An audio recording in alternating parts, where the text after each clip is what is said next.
Puro galit lang naman ang laman ng puso. Iniisip ko nga, baka dahil na rin dyan sa ginagawang mong yan, kaya nagkasakit si Brian. At paano namang magyayari yon? Alam mo namang maingat ako, Lina. At kung may humarang masusumpa ko, hindi anak ko ang mapapahamak. Paano mo ngayon ipaliliwanag ang nangyayari sa anak natin, Arturo? Malamang may ibang manggagamot na sinusubok na labanan ang husay ko sa paggagamot. O baka kung sino man ang mga hayop na may galit sa pamilya natin. Naiisip mo ba ang sinasabi mo? Kung may galit sa atin, hindi mo ba talaga kayang aminin na kasalanan mo yon? Sa lahat ng mga inagrabyado mo, sa ginagawa mong ritual na yan. Sabi na nga nag-iingat naman ako eh. Hindi sapat ang pag-iingat lang, Arturo. Kung mahal mo ang pamilya mo, ititigil mo na yan. Ano bang nangyayari sa'yo? Nung nakilala kita, sapat na sa'yo ang manggamot, ang magpagaling ng tao. O bakit ngayon? Hindi ka mapakali kung hindi mo gagamitin ang hayop na itim na kandilang yan. Arturo! Puro kamalasan na nangyayari sa buhay natin. Wala mangyayaring masama, Lina. Maniwala ka sa akin. Gagaling ang anak natin. Gumagawa ako ng paraan. Paraan? Iyan ba ang tawag mo sa ginagawa mo? Hindi mo nga alam kung ano ang kabutihan at kasamaan. Lahat na lang gusto mong kontrolin. Pati ang mga bagay na hindi mo dapat pakialaman. Hindi mo ko naintindihan, Lina. Ginagawa ko to para sa pamilya natin. Para sa anak natin. Para sa pamilya? O para sa sarili mong yabang? Lahat ng ginagawa mo, laging ikaw ang bida. Ikaw ang may kakayahan. Ikaw ang may kapangyarihan. Pero sa totoo lang, Arturo, sarili mo lang ang pinoprotektahan mo. Huwag mo akong babaliktarin. Kung hindi dahil sa akin, matagal na tayong pinahamak ang mga taong inggit sa atin. Ako lang ang may kakayahang lumaban sa kanila. Lumaban? Anong laban ang sinasabi mo? Laban ba to para sa atin? O laban mo lamang sa sarili mong konsensya? Hindi mo ba nakikita kung gaano ka nagbago? Hindi na ikaw yung Arturo na kilala ko noon. Yung manggagamot na marunong pa ring manalangin bago humawak ng pasyente. Wala kang alam sa mga pinagdadaanan ko. Wala kang alam sa mga banta na natatanggap ko gabi-gabi. At ano ngayon kung may mga banta? Lahat naman tayo may pinagdadaanan. Pero hindi ibig sabihin noon na maglalaro ka na ng apoy at saka ka pa magsasabing ginagawa mo to para sa atin? Tama na, Lina. Hindi ko kailangan marinig yan sa'yo. Oo nga, hindi mo kailangang marinig kasi matagal mo nang tinakpan ang tainga mo. Wala ka ng ibang pinapakinggan kundi sarili mo. Ang sakit na makita ka habang pinipilit mong iligtas ang iba. Unti-unti mo namang sinasakripisyo ang sarili mong anak. Hindi ko hahayaang mamatay ang anak natin. Hindi habang may magagawa pa ako. Hindi mo siya maliligtas sa mga paraan mong yan, Arturo. Hindi mo siya maliligtas sa pamamagitan ng apoy, usok at itim na kandila. Pakinggan mo naman ako kahit minsan. Hindi mo alam kung anong sinasabi mo, Lina. Ang mga ritual na to, ito lang ang pag-asa ko. Hindi! Mali! Hindi mo kailangang sumayaw sa dilim para mailigtas kami. Kung may natitira pang pag-asa, hanapin natin sa liwanag, hindi sa apoy ng mga demonyo! Lina, tama na! Hindi ako titigil hanggat hindi mo tinatanggap na ikaw na mismo ang dahilan ng lahat ng ito! Wala akong kasalanan.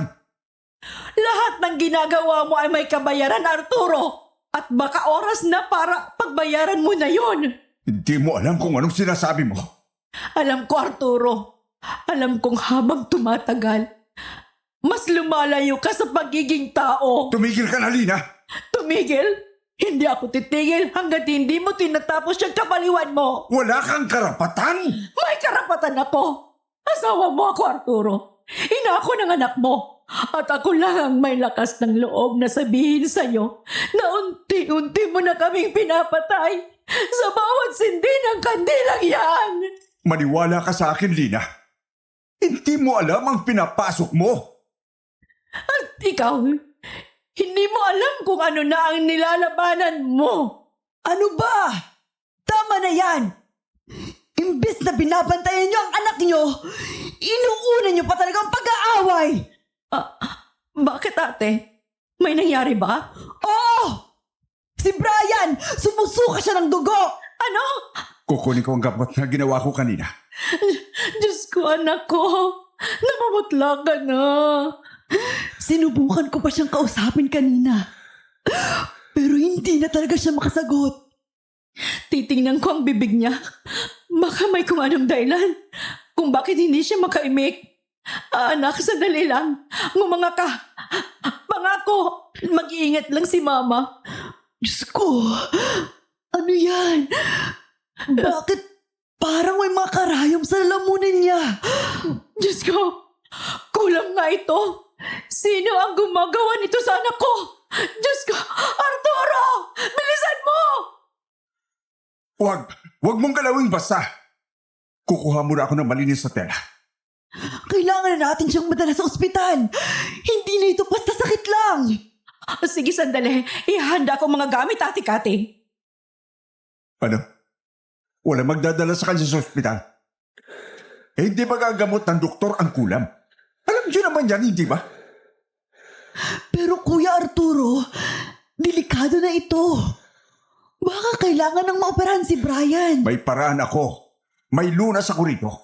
Huwag niyong agad dalhin. Magtiwala kayo sa akin. Paano pa ako magtitiwala sa'yo? Tingnan mo nga ang anak natin. Sumusuka ng dugo. Ang mga mata niya, parang wala ng buhay. At saka kung may kulang man, pwede naman sigurong masuri muna siya ng doktor. Nasasaktan ng gusto si Brian. Paano mo aalisin ang karayom na yan sa loob ng katawan niya, Arturo? Kung dadalhin natin siya sa ospital at hindi gumaling, lalo lang lalakas ang kulam. Ano ba kayo? Napakarami ko nang nagamot na ganito. Ngayon pa ba kayo hindi maniniwala? At isa pa, kapag dinala ninyo siya sa ospital, mawawala ang bakas ng anumang ritual. Mawawala ang bakas na nag-iiwan ng marka. Hindi natin matatanggal ang sanhi. Ano ang sinasabi mo? Anong marka? Sino ang nag-iwan ng marka? Wala nang oras para dyan. Kailangan niyong gumawa ng paraan ngayon din. Lina, alam mong mahal na mahal ko ang anak natin. Hindi ko siya hahayaang mawala. Magtiwala ka naman sa akin. Oras na malabanan ko ang mga sumpa sa kanya, gagaling na ang anak natin. Mawawala ang lahat ng hindi normal na laman ng katawan niya. Diyos ko, Arturo. Hanggang kailan pa yan? Awang-awa na ako sa anak ko. Malapit na. Kaya nga tumatanggap pa ako ng mga kliyente, di ba? Para mas lalo kong mapalakas ang labang ko. Pagtiwala ka sa akin, Lina. Hindi ko pababayaan ang anak natin. Brian! Si Brian! Dumudugo ang mata ni Brian! Ano? Anak! Anak! Hindi. Hindi. Anak. Gising. Hindi. Kahit pa paano, dapat gumagana na ang ritual na ginawa ko kagabi. Anak, tatapusin pa natin ulit yun mamayang gabi para magtuloy-tuloy na ang paggaling mo, anak. Brian! Brian! Wala na siya, Lina. Wala na ang anak niyo. Wala na ang pamangkin ko.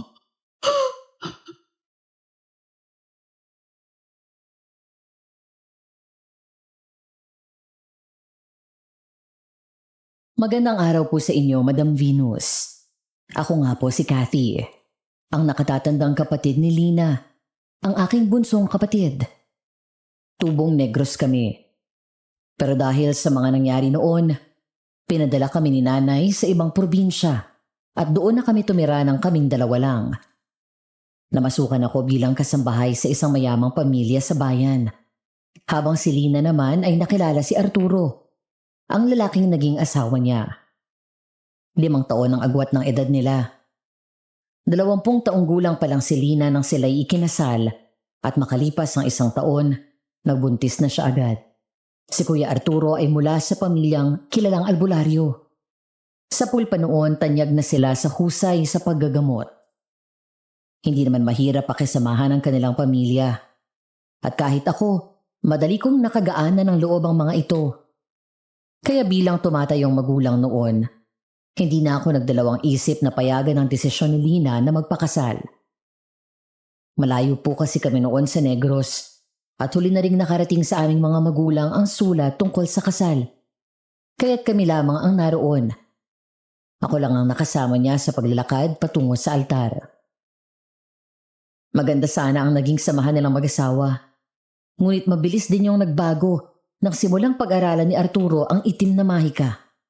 Tumanggap siya ng mga kliyente para sa pagpapabarang, pangkukulam at pati sa pagpapalaglag ng mga sanggol. Dahil hindi rin ako tuluyang lumayo sa kanila, nakita ko mismo kung paanong ang masiglang mga mata ng kapatid ko ay unti-unting napalitan ng lungkot hanggang sa tuluyang naging takot. Lalo pang lumala ang lahat nang mamatay ang nag-iisa nilang anak na si Brian. Pagkatapos ng libing, nagpa siya akong mamagitan sa kanila, alang-alang sa kalagayan ni Lina. Kaya sa ayaw o gusto ni Arturo, umuwi kami pabalik ng Negros.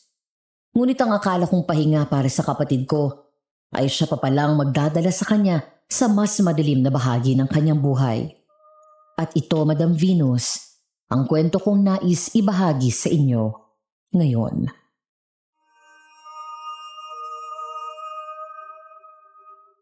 Ay, sa wakas. Nandito na muli tayo sa Negros. Ate, alam ba nila nanay na uwi tayo? Hindi. Hindi naman agad nakakarating ang sulat, kaya hindi na ako nagpadala. Pero huwag kang mag-alala. Paniguradong matutuwa ang mga yun pag nakita tayo. Oo nga, sa wakas, makikilala na nila si Arturo. Nakalulungkot nga lang na hindi na nila nasilayan ang anak naming si Brian. Huwag kang mag-alala. Dala naman natin ang mga litrato niya. Tuwing umaakyat ka sa entablado sa school, hindi ba lagi mong bitbit yun? Huwag ka nang masyadong malungkot. Kaya nga tayo nandito para kahit papano, makapahinga ang isip mo sa lahat ng nangyari. Tumango lamang noon sa akin si Lina, Madam Venus. Ako naman ay napatingin sa tahimik na si Arturo na naglalakad lang sa gilid ng kanyang asawa. Mula nang mamatay si Brian, napansin ko bihira na siyang magsalita. Lagi na lang tahimik o lang nakatingin sa malayo. Kilala ko siya at alam kong hindi niya inaasahan ang biglaang pagkawala ng anak nila. Kahit hindi ko itanong, dama kong sinisisi niya ang sarili sa nangyari. Kaya madalas kong ipaalala sa kanila noon na ang buhay ay hindi pantay sa pagbibigay ng mahabang panahon sa bawat isa. May mga pangyayaring dumarating na hindi natin inaasahan. At iyon ay bahagi lang talaga ng takbo ng buhay. Pero sa puntong yon, alam kong walang anumang malumani na salita ang makapagpapagaan ng bigat na nararamdaman ng isang amang pinapasan ang sisi. Kaya imbis na pagsabihan siya o paalalahanan na magpakatatag dahil makikita na namin ang aming mga magulang, pinili ko na lang ang manahimik. Pagdating namin sa baryo, sinalubong kami ng halong gulat at tuwa. Ang ilan malayo pa lang kumakaway na. Ang iba naman naming mga pinsan ay nagsitakbo papalapit para yakapin kami. Oh, mga pamangkin, bumalik din kayo sa wakas. Kumusta na kayo? Oh, Tito Samuel, ayos lang kami. Ikaw, kumusta ka na? Ang tagal natin hindi nagkita. Tito Samuel, magandang hapon. Pasensya na, ngayon lang ulit kami nakabalik. Okay. Pero hindi ko naman kayo masisisi. Ang hirap talaga ng buhay ngayon. Nako, sinabi mo pa, Tito. Siya nga pala, Tito. Ito si Arturo, ang asawa ko po. Arturo, siya naman ang tito namin.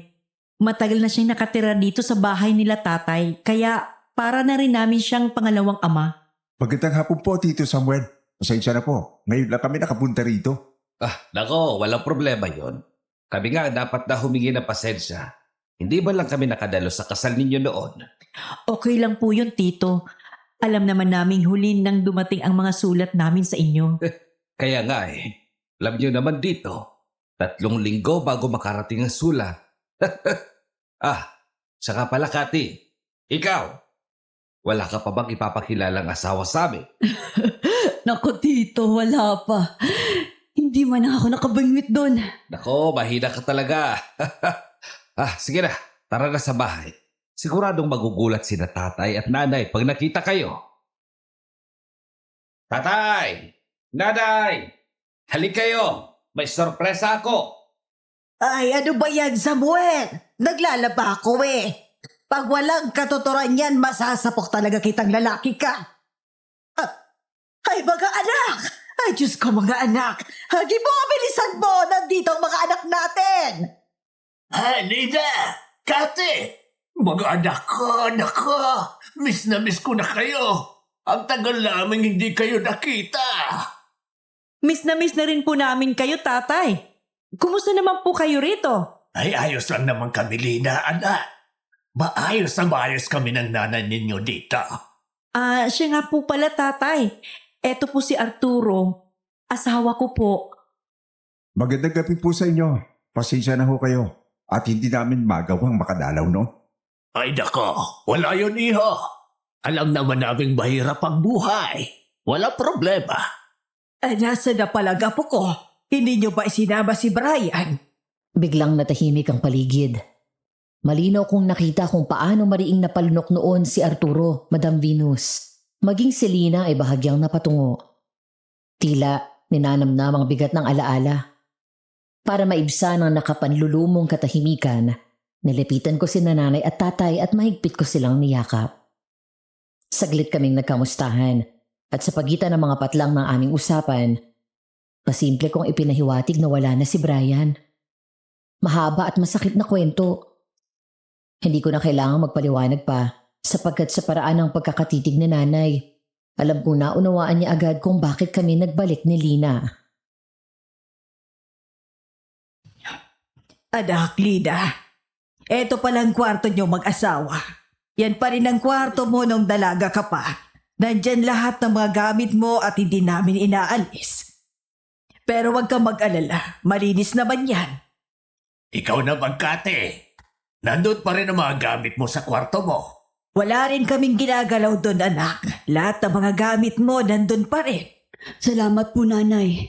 O siya, sige na, magpahinga muna kayo. Alam kong pagod kayo sa biyahe. Mamaya sa hapunan, tatawagin na lang namin kayo. Bakit ho may kubo sa gitna ng kagubatan na yon? Ha? Anong kubo? Ayun po sa dulo. Nakikita ko ang maliit na kubo mula rito. Alam ko na ang tinutukoy mo. Yung kubo na yun. Kubo yan noon. Ako lang nakatira dyan noon. Yan ba yung ginamit mong kubo sa panggagamot, Tiyo? Yan na nga. Bakit po hindi nyo na ginagamit ngayon? Mula nang gamutin ko si Gabriel sa kanyang sakit, hindi ko na itinuloy ang paggagamot. Bakit naman, Tiyo? Hindi ka ba nanghihinayang? Siyempre naghihinayang. Pero hindi na talaga yun para sa akin. Saka matanda na rin naman ako. Gusto ko na rin makapagpahinga sa paggagamot. Kung sa bagay nga po, Magkano po ang upa? Aba, bakit? Nagbabalak ka bang upahan yan? Opo. Aba, teka, sandali. Masyado nang napabayaan ang kubo na yan. Hindi ko alam kung pwede pa bang tirahan yon. Paniguradong maraming kailangang kumpunihin doon. Wala pong problema. Kahit ako na po ang mag-ayos ng mga kailangan ayusin doon. Ay kung ganon, huwag mo nang upahan, iho. Gamitin mo na lang kung kailangan mo. Wala namang may interest dyan. Hindi po, kailangan ko pong upahan yon, Nanay Trina. Aba, bakit naman? Hindi ka naman iba sa amin.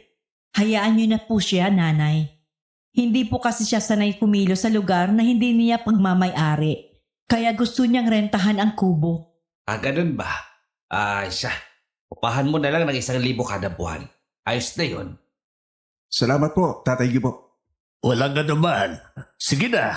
Magpahinga na muna kayo.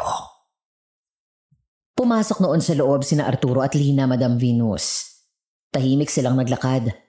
Para bang ayaw gambalain ng mga alaala ng bahay na yun. Ako naman, dinala ko ang mga gamit papunta sa dati kong silid. Yung kwartong matagal nang hindi nabubuksan. Amoy alikabok at lumang kahapon. Maingat kong ibinaba ang mga dala ko sa tabi ng kama at saglit na tumingin sa paligid. Wala halos nagbago. Maliban sa ilang kupas na larawang nakasabit sa dingding na para bang patuloy pa ring nagbabantay sa amin sa katahimikan ng bahay. Pagkatapos noon, lumabas ako ng silid at dumiretso sa kusina para tulungan si nanay sa pag-aayos. Naroon pa rin ang pamilyar na amoy ng tuyo at kape. Ang kalansing ng kawali at kutsara. Mga simpleng tunog na noon pa man ay nagbibigay sa amin ng kaunting ginhawa. Samantala sa kabilang silid, marahang nagpatuloy sina Arturo at Lina sa kanilang pag-uusap. Mababa ang mga tinig nila. Halos pabulong. Ngunit ramdam kong may mabigat na paksa sa pagitan nila. Mga salitang pinipigilan. Marahil dahil baka muling gisingin ang mga sugat na pilit pa nilang tinatakpan. Arturo, ano na naman bang binabalak mo? Bakit kailangan mo pang upahan yung kubo sa gitna ng gubat? Gusto ko lang na nakahiwalay sa bahay ang tinutuluyan natin. Ang magagamit ko sa panggagamot. Bakit ba kasi dinala mo pa rin yan? Akala ko ba hindi ka naman gagamot? Hindi na nga, pero hindi naman pwedeng iwan ko na lang ang mga gamit kong ito basta-basta. Pwede ba? Napakarami nang nangyari tapos heto ka pa rin? Magsisinungaling ka pa rin tungkol sa ginagawa mong yan? Alam ko naman kung ano ang pakay mo sa kubo na yun eh. Gusto mo lang mapalayo sa amin para maipagpatuloy mo ang paggamit mo ng itim na kandilang yan. Lina, kung ayaw mo sa unang araw pa lang pagdating natin dito ay mag-aaway na tayo. Pakiusap lang. Manahimik ka muna. Nakakapagod bumiyahe kaya mas mabuti pa kung magpahinga na lang muna tayo. Bahala ka. Tutal, hindi ka na rin lang naman nakikinig sa akin. Namatay na nga si Brian. Heto ka pa rin. At hindi mo pa rin tinitigilan yan. Ay nako, ewan, nakakapagod ka na rin intindihin, Arturo. Kung anong gusto mong mangyari sa buhay mo, bahala ka na. Basta wag mo kaming idadamay ng pamilya ko. Kinabukasan, maaga pa lang ay lumabas na ng bahay si Arturo, Madam Venus. Diretso siya sa kubong nasa gitna ng gubat at agad nagsimulang ayusin yun. Mula sa bahay, tanaw namin siya sa pagitan ng matatangkad at matatandang punong kahoy. Parang aninong kumikilos sa malamlam na liwanag ng umagang yun. Nung una, labas-masok lang siya sa kubo. Puwaring tinitimbang kung saan siya magsisimula. Ilang sandali pa kinuha niya ang itak at mabilis na nawala sa masukal na bahagi ng gubat. Ang tanging naririnig namin ay ang lagaslas ng mga dahon at ang tunog ng itak na tumatama sa kahoy. Hindi nagtagal, bumalik siya. Pasan-pasan ang mga kawayan at dahon ng anahaw. Tahimik niyang inayos ang mga yon. Pinapanday ang bawat piraso na para bang may kahulugang lampas sa simpleng pagkukumpuni ng bahay. Sa bawat galaw ni Arturo, dama kong hindi lang kubo ang binubuo niya noon, kundi ang bahagi ng sarili niyang matagal nang nagiba. Anak, Arturo, bakit hindi ka muna magmeryenda sa bahay? Hindi na po, tatay. Busog pa naman po ako. Ganun ba? Siya nga pala. Sabi ni Lade, ikaw daw ay albularyo. Oho, mula bata pa po ako. Nanggagamot na ako. Aba, magandang trabaho yan. Nakakatulong ka sa mga taong nangangailangan. Oo nga po. Kaso, isa yata sa sumpa ng mga albularyong katulad ko ay hindi kayang pagalingin ang mga mahal niya sa buhay. Sinisisi mo ba ang sarili mo sa pagkamatay ng anak ninyo ni Lade? Wala naman pong ibang may kasalanan. Nako, wala na bang magulang ang gustong mawalang anak? Ang sabi nga nila, napakasakit sa isang ama na ilibig ang kanyang anak sa halip na siyang ilibig nito. Kaya wag mong sisihin ang sarili mo, iho. Sadyang mapaglaro lamang ang buhay. Oo nga naman, Arturo. Hindi naman kasalanan nating mga albularyo kung hindi natin mapagaling ang mahal natin sa buhay. Ang totoo niyan, hindi ko rin alam ang dahilan. Pero ganun talaga. Siguro nga po. Ang mabuti pa, ituon mo na lang ang atensyon mo sa buhay niyo ngayon. Huwag mo nang ibaw ng sarili mo sa lungkot. Dahil hindi naman yan makakatulong. Susubukan ko. Salamat. Oh, Ramon! Ay, Tatay Gibo, mano po? Kawang ka ng Diyos. Salamat po. Mukhang may bisita po kayo, tatay. Ay, sina Lani at Kati. Nandito na ulit sila. Opo? Nandito na po si Lina? Oo, iho. Siya nga pala. Ito nga pala si Arturo. Siya ang asawa ni Lina. Magandang araw sa iyo, Arturo. Ako nga pala si Ramon. Dati siyang kasintahan ni Lina. Para na nga naming anak itong si Ramon. Dahil halos dito na ito tumira noon sa bahay. Buong akala nga namin noon, sila na ang magkakatuluyan. Pero tingnan mo nga naman talaga ang tadhana. Nagkahiwalay pa rin sila. Ay, si tatay talaga. Sasabihin pa talaga yon. Ay, nabanggit ko lang naman. Ito naman eh. Tay, ano namang pinagkukwentuhan niyo sa asawa ko? Ay, wala naman anak. Nakwento ko lamang na dati mong nobyo si Ramon. Pero dati pa naman yon. At ayan nga kasal ka na kay Arturo.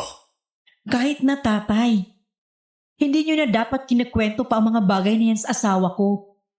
Walang problema, Lani. Mas mabuti ng alam ko, hindi ba? Para naman, hindi ako nagmukhang walang alam sa mga nangyayari sa buhay mo. Huwag kang mag-alala pare. May anak na ako. Saka dati pa naman yun. Oo nga Arturo, ang mabuti pa, magmerienda ka na muna. Heto, pinagdala kita ng nilagang saging. Kainin mo habang mainit-init pa. Hindi ka na sana nag-abala. Pusog pa naman ako. Sadya naman kaming nagluto ng merienda, kaya kumain ka na muna. Sige, salamat. Sige Lani. Tatay Gibo. Uuwi na po muna ako sa amin. Hinihintay po nitong anak ko itong dala kong ulam eh. Teka, magdala ka kaya muna ng merienda. Halika, sasamahan kita sa loob. Nako, hindi na po. Ano ka ba naman? Paniguradong nasasabik na rin sa mga merienda namin si Gabriel. Wala yata na magkasakit yun. Hindi pa rin siya lumalabas sa bahay. Hindi ko pa po pinalalabas, tatay. Kailangan po muna niya magpagaling ng gusto.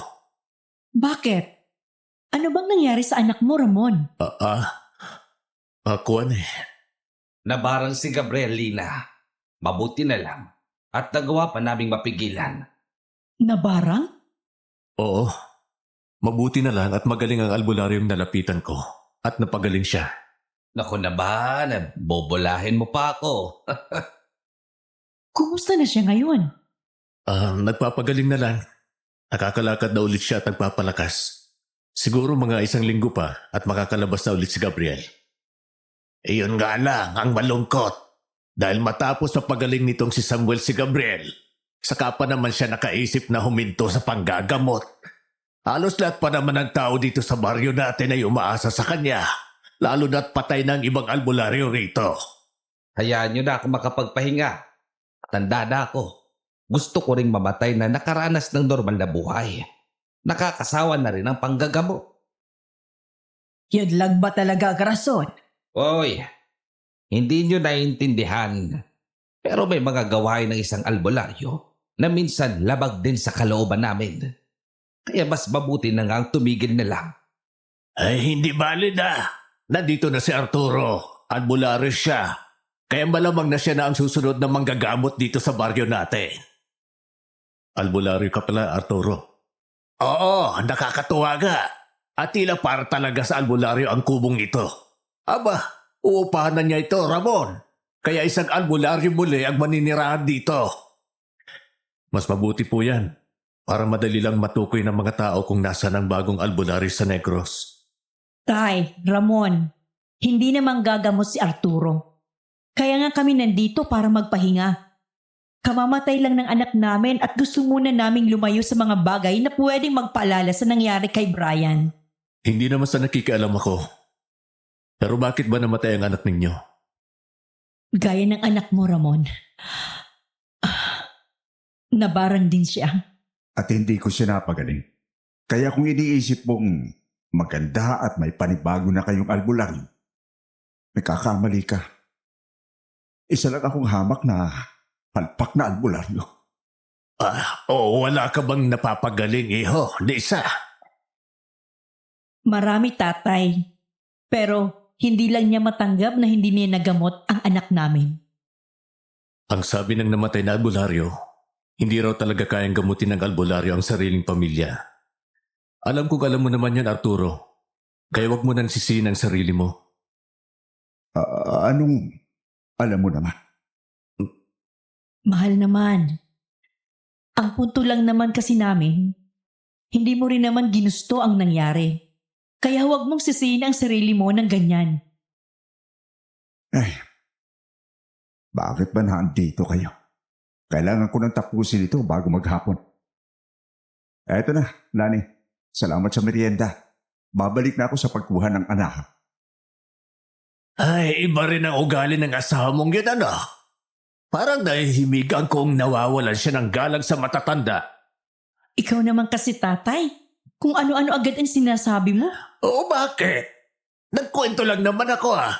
At saka, ano bang inaalala pa niya? Asawa ka na nga niya, eh. Kahit na, tatay, hindi pa rin maganda. Pasensya ka na.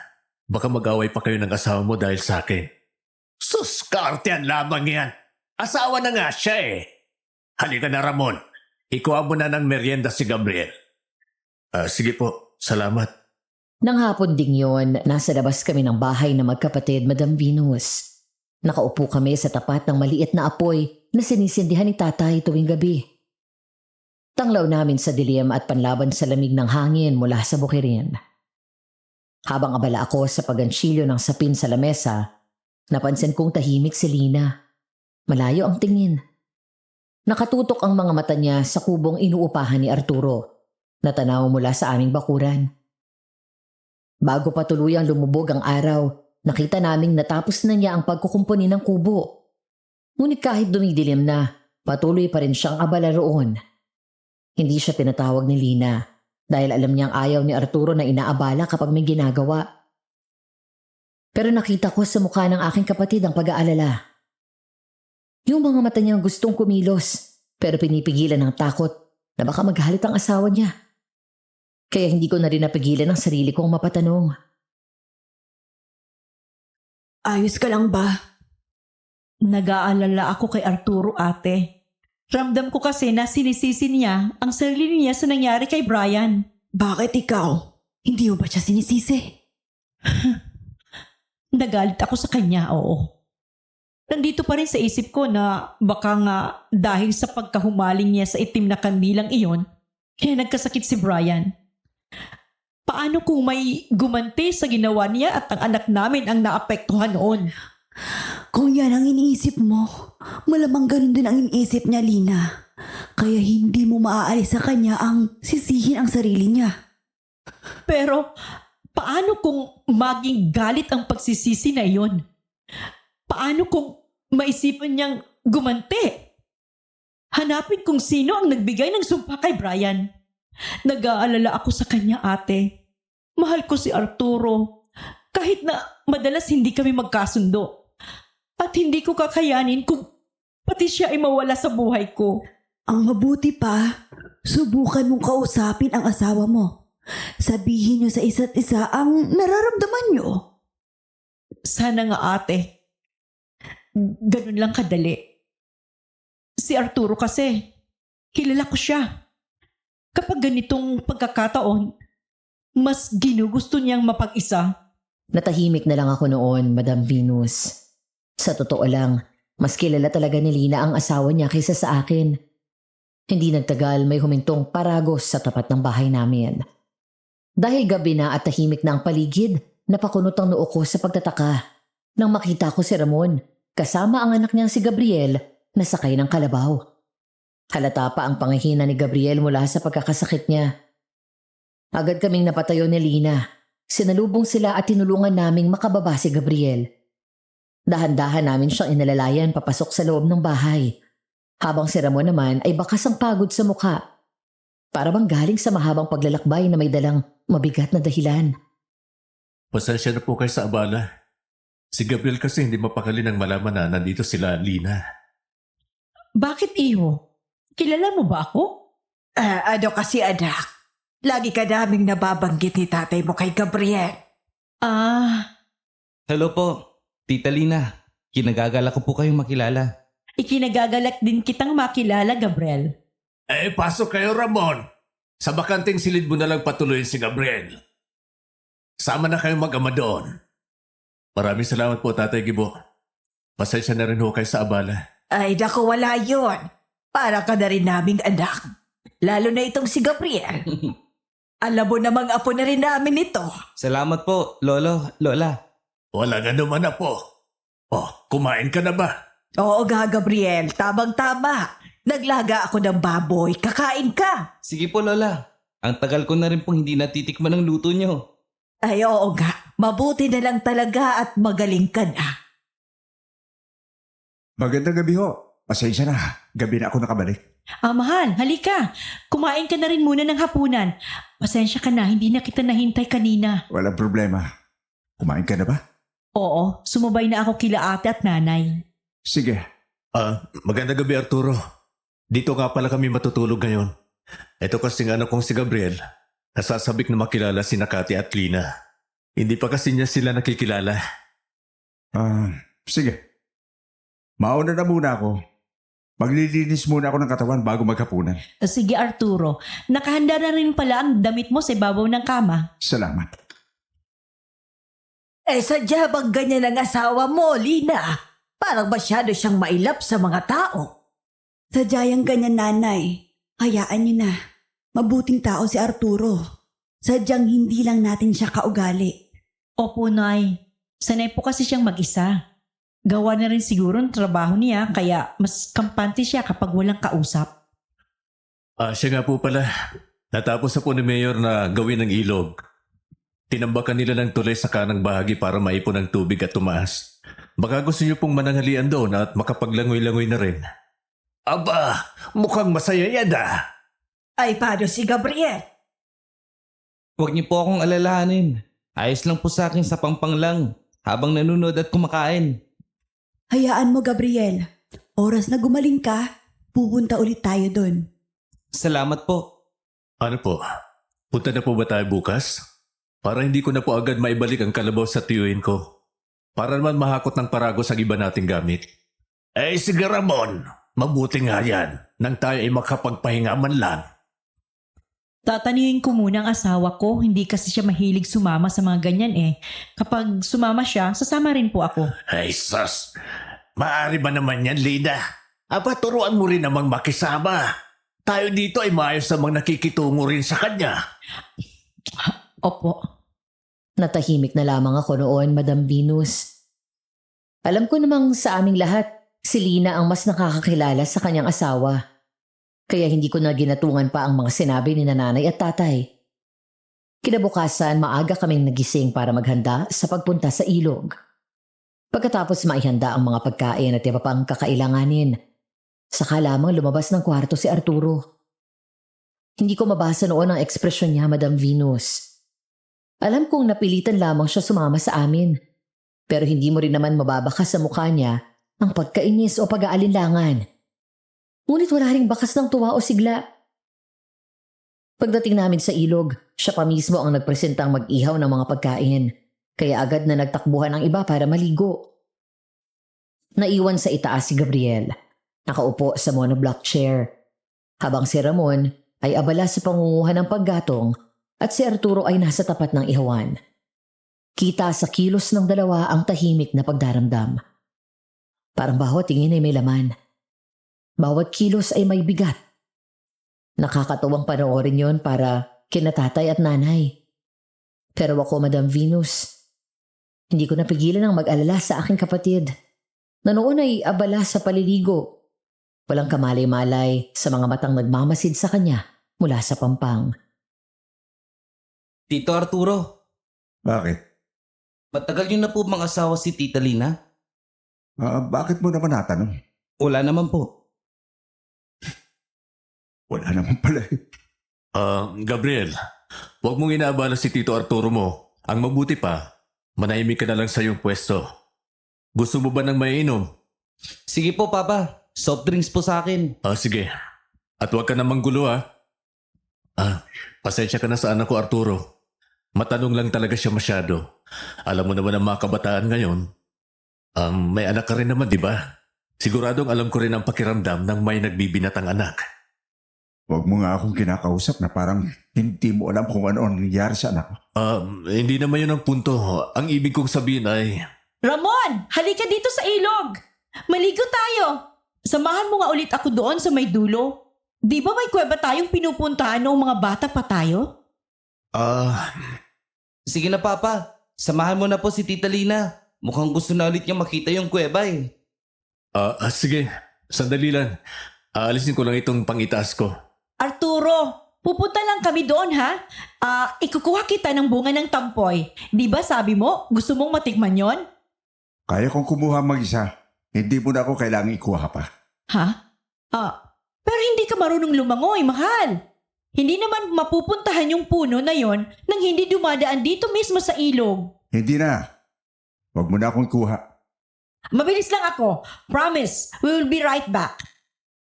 Hindi man sang-ayon si Arturo. Bakas noon sa mukha ni Lina ang pagkakasabik, Madam Venus. Ngiti pa lang niya, alam kong kahit sandali, nakalimutan niya ang bigat ng pagkawala ng anak niya. Kaya hinayaan ko na rin siyang samahan si Ramon papunta sa unahan ng ilog. Magkasabay silang lumusong sa tubig at mula sa pampang ay tanaw ko ang maingat na pag-alalay ni Ramon sa kanya. Parang saglit na bumalik ang sigla ni Lina. Yung dating tawa niyang matagal ko nang hindi naririnig, muling umalingaw sa hangin.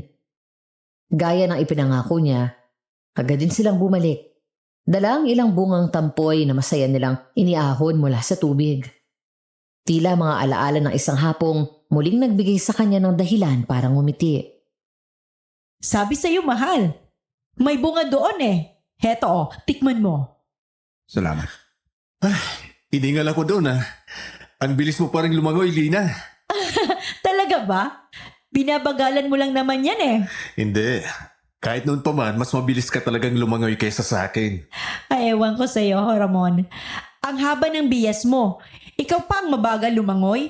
Alam mo, pakiramdam ko talagang binabagalan mo lang dahil nadala ka mula noong nalunod ako noon. Tandaan mo pa pala yun. Sino bang hindi makakatanda nun? Akala ko noon, mamamatay na ako. Mabuti na lang talaga at kasama kita noon. Kung hindi, baka namatay na nga ako. Ikaw kasi, kahit pagod ka na, lumalangoy ka pa. Hiningal ka tuloy at nalunod. Oo nga, hindi ko na nga inulit-ulit noon yun. Dapat lang. Ay, para kayong mga dalaga at binata lang noon Ganyan din kayo magkwentuhan noon. Walang pati nagtawanan ninyo. Hindi rin kayo mapag-iwalay doon. Hay nako. Kung hindi lang siguro nagkaroon ng kaguluhan doon. Hanggang ngayon siguro buo pa rin at maayos ang samahan ninyo. Nay. Anong kaguluhan, nanay? Ay nako, wala yun anak. Halika't mananghalian na muna tayo bago maglangoy ulit. Parito na, Gibo. Halika na rito. Ay, sige. Papunta na. Sa hapagkainan noon, gamit ang dahon ng saging at ang aming mga kamay, sabay-sabay kaming kumain, Madam Venus. Masaya sana ang lahat. Maliban sa madilim na mukha ni Arturo, natahimik lang habang palipat-lipat ang tingin kina Lina at Ramon. Naabala noon sa kwentuhan. Wala akong nakikitang mali siya sa kilos ng kapatid ko. Alam kong mahal niya si Arturo at hindi ko kailanman pinagdudahan yon. Pero kay Ramon, hindi ako ganun kasigurado. Kaya't habang pinagmamasdan ko ang paraan ng pagtitig ni Arturo sa lalaki, unti-unting may kaba akong naramdaman. Lalong tumitindi ang tensyon sa pagitan nila tuwing sumasabat si Gabriel. Parang sinasadya pa niyang paglapitin si Ramon at Lina. Nang hindi batid ang lalim ng tingin ng isang lalaking nagsisimula ng lamunin ng hinala. Alam niyo po ba, tita? Nakamukha ko daw po kayo. Ha? Bakit naman? Sino ang nagsabi? Marami po. Karamihan dito sa baryo natin. Lalo na si Papa. Anak, Huwag mo nang sabihin yun. Bakit naman, Papa? Kamukha lang naman eh. Magkamukha ba kami, Ate Cathy? Mahal. O, tingnan mo nga, magkamukha ba kami? Hindi. Ah, pareho kayo ng hugis ng mukha, pati na rin ang mata at ilong. Pero hindi naman masyadong pansinin kasi kayo manggi sa Gabriel, kagaya ni Ramon. Pero kung kakutis mo si Lina, oo iho, kamukha mo talaga si Lina. Sabi ko na sa inyo dito eh. Teka, sino ba ang nanay ni Gabriel, Ramon? Biglang natahimik ang paligid noon, Madam Venus. Si nanay at tatay ay halatang nag-aalangan kung paano babaguhin ang usapan. Pero pilit pa rin binabalikan ni Lina ang tanong niya. Maging ako, sinubukan kong ilihis ang paksa. Ibaling sa ibang bagay para lang mailayo sa mga alaalang matagal na naming nilibing sa katahimikan. Pero tila may puwersang bumabalik sa kanya. Isang pagkamausisang ayaw paawat. Mariid akong napalunok habang si Arturo naman ay tahimik lang, nakamasid. Wari nag-aabang ng sagot mula sa asawa niya. At nang eksaktong maisip ko na sana kung paano ko yon malulusutan, biglang nagsalita si Ramon. Buong tapang, malinaw at walang pag-aalinlangan sa tinig, na para bang handa siyang harapin kung ano man ang katotohanang hinihintay naming lahat na marinig. Wala nang asawa ko. Wala na? Oo, patay na siya. Ganun ba? Nakakalungkot naman. Hindi ko man lang siya nakilala. Kumusta naman kayo mag-ama ngayon? Ayos lang kami. Kayang-kaya ko namang alagaan ang anak namin. Ikaw, Gabriel. Alam mo, ilang taon lang ang tanda mo sa anak kong si Brian. Mahirap ang mawalan ng mahal sa buhay. Kaya paniguradong nahihirapan ka rin.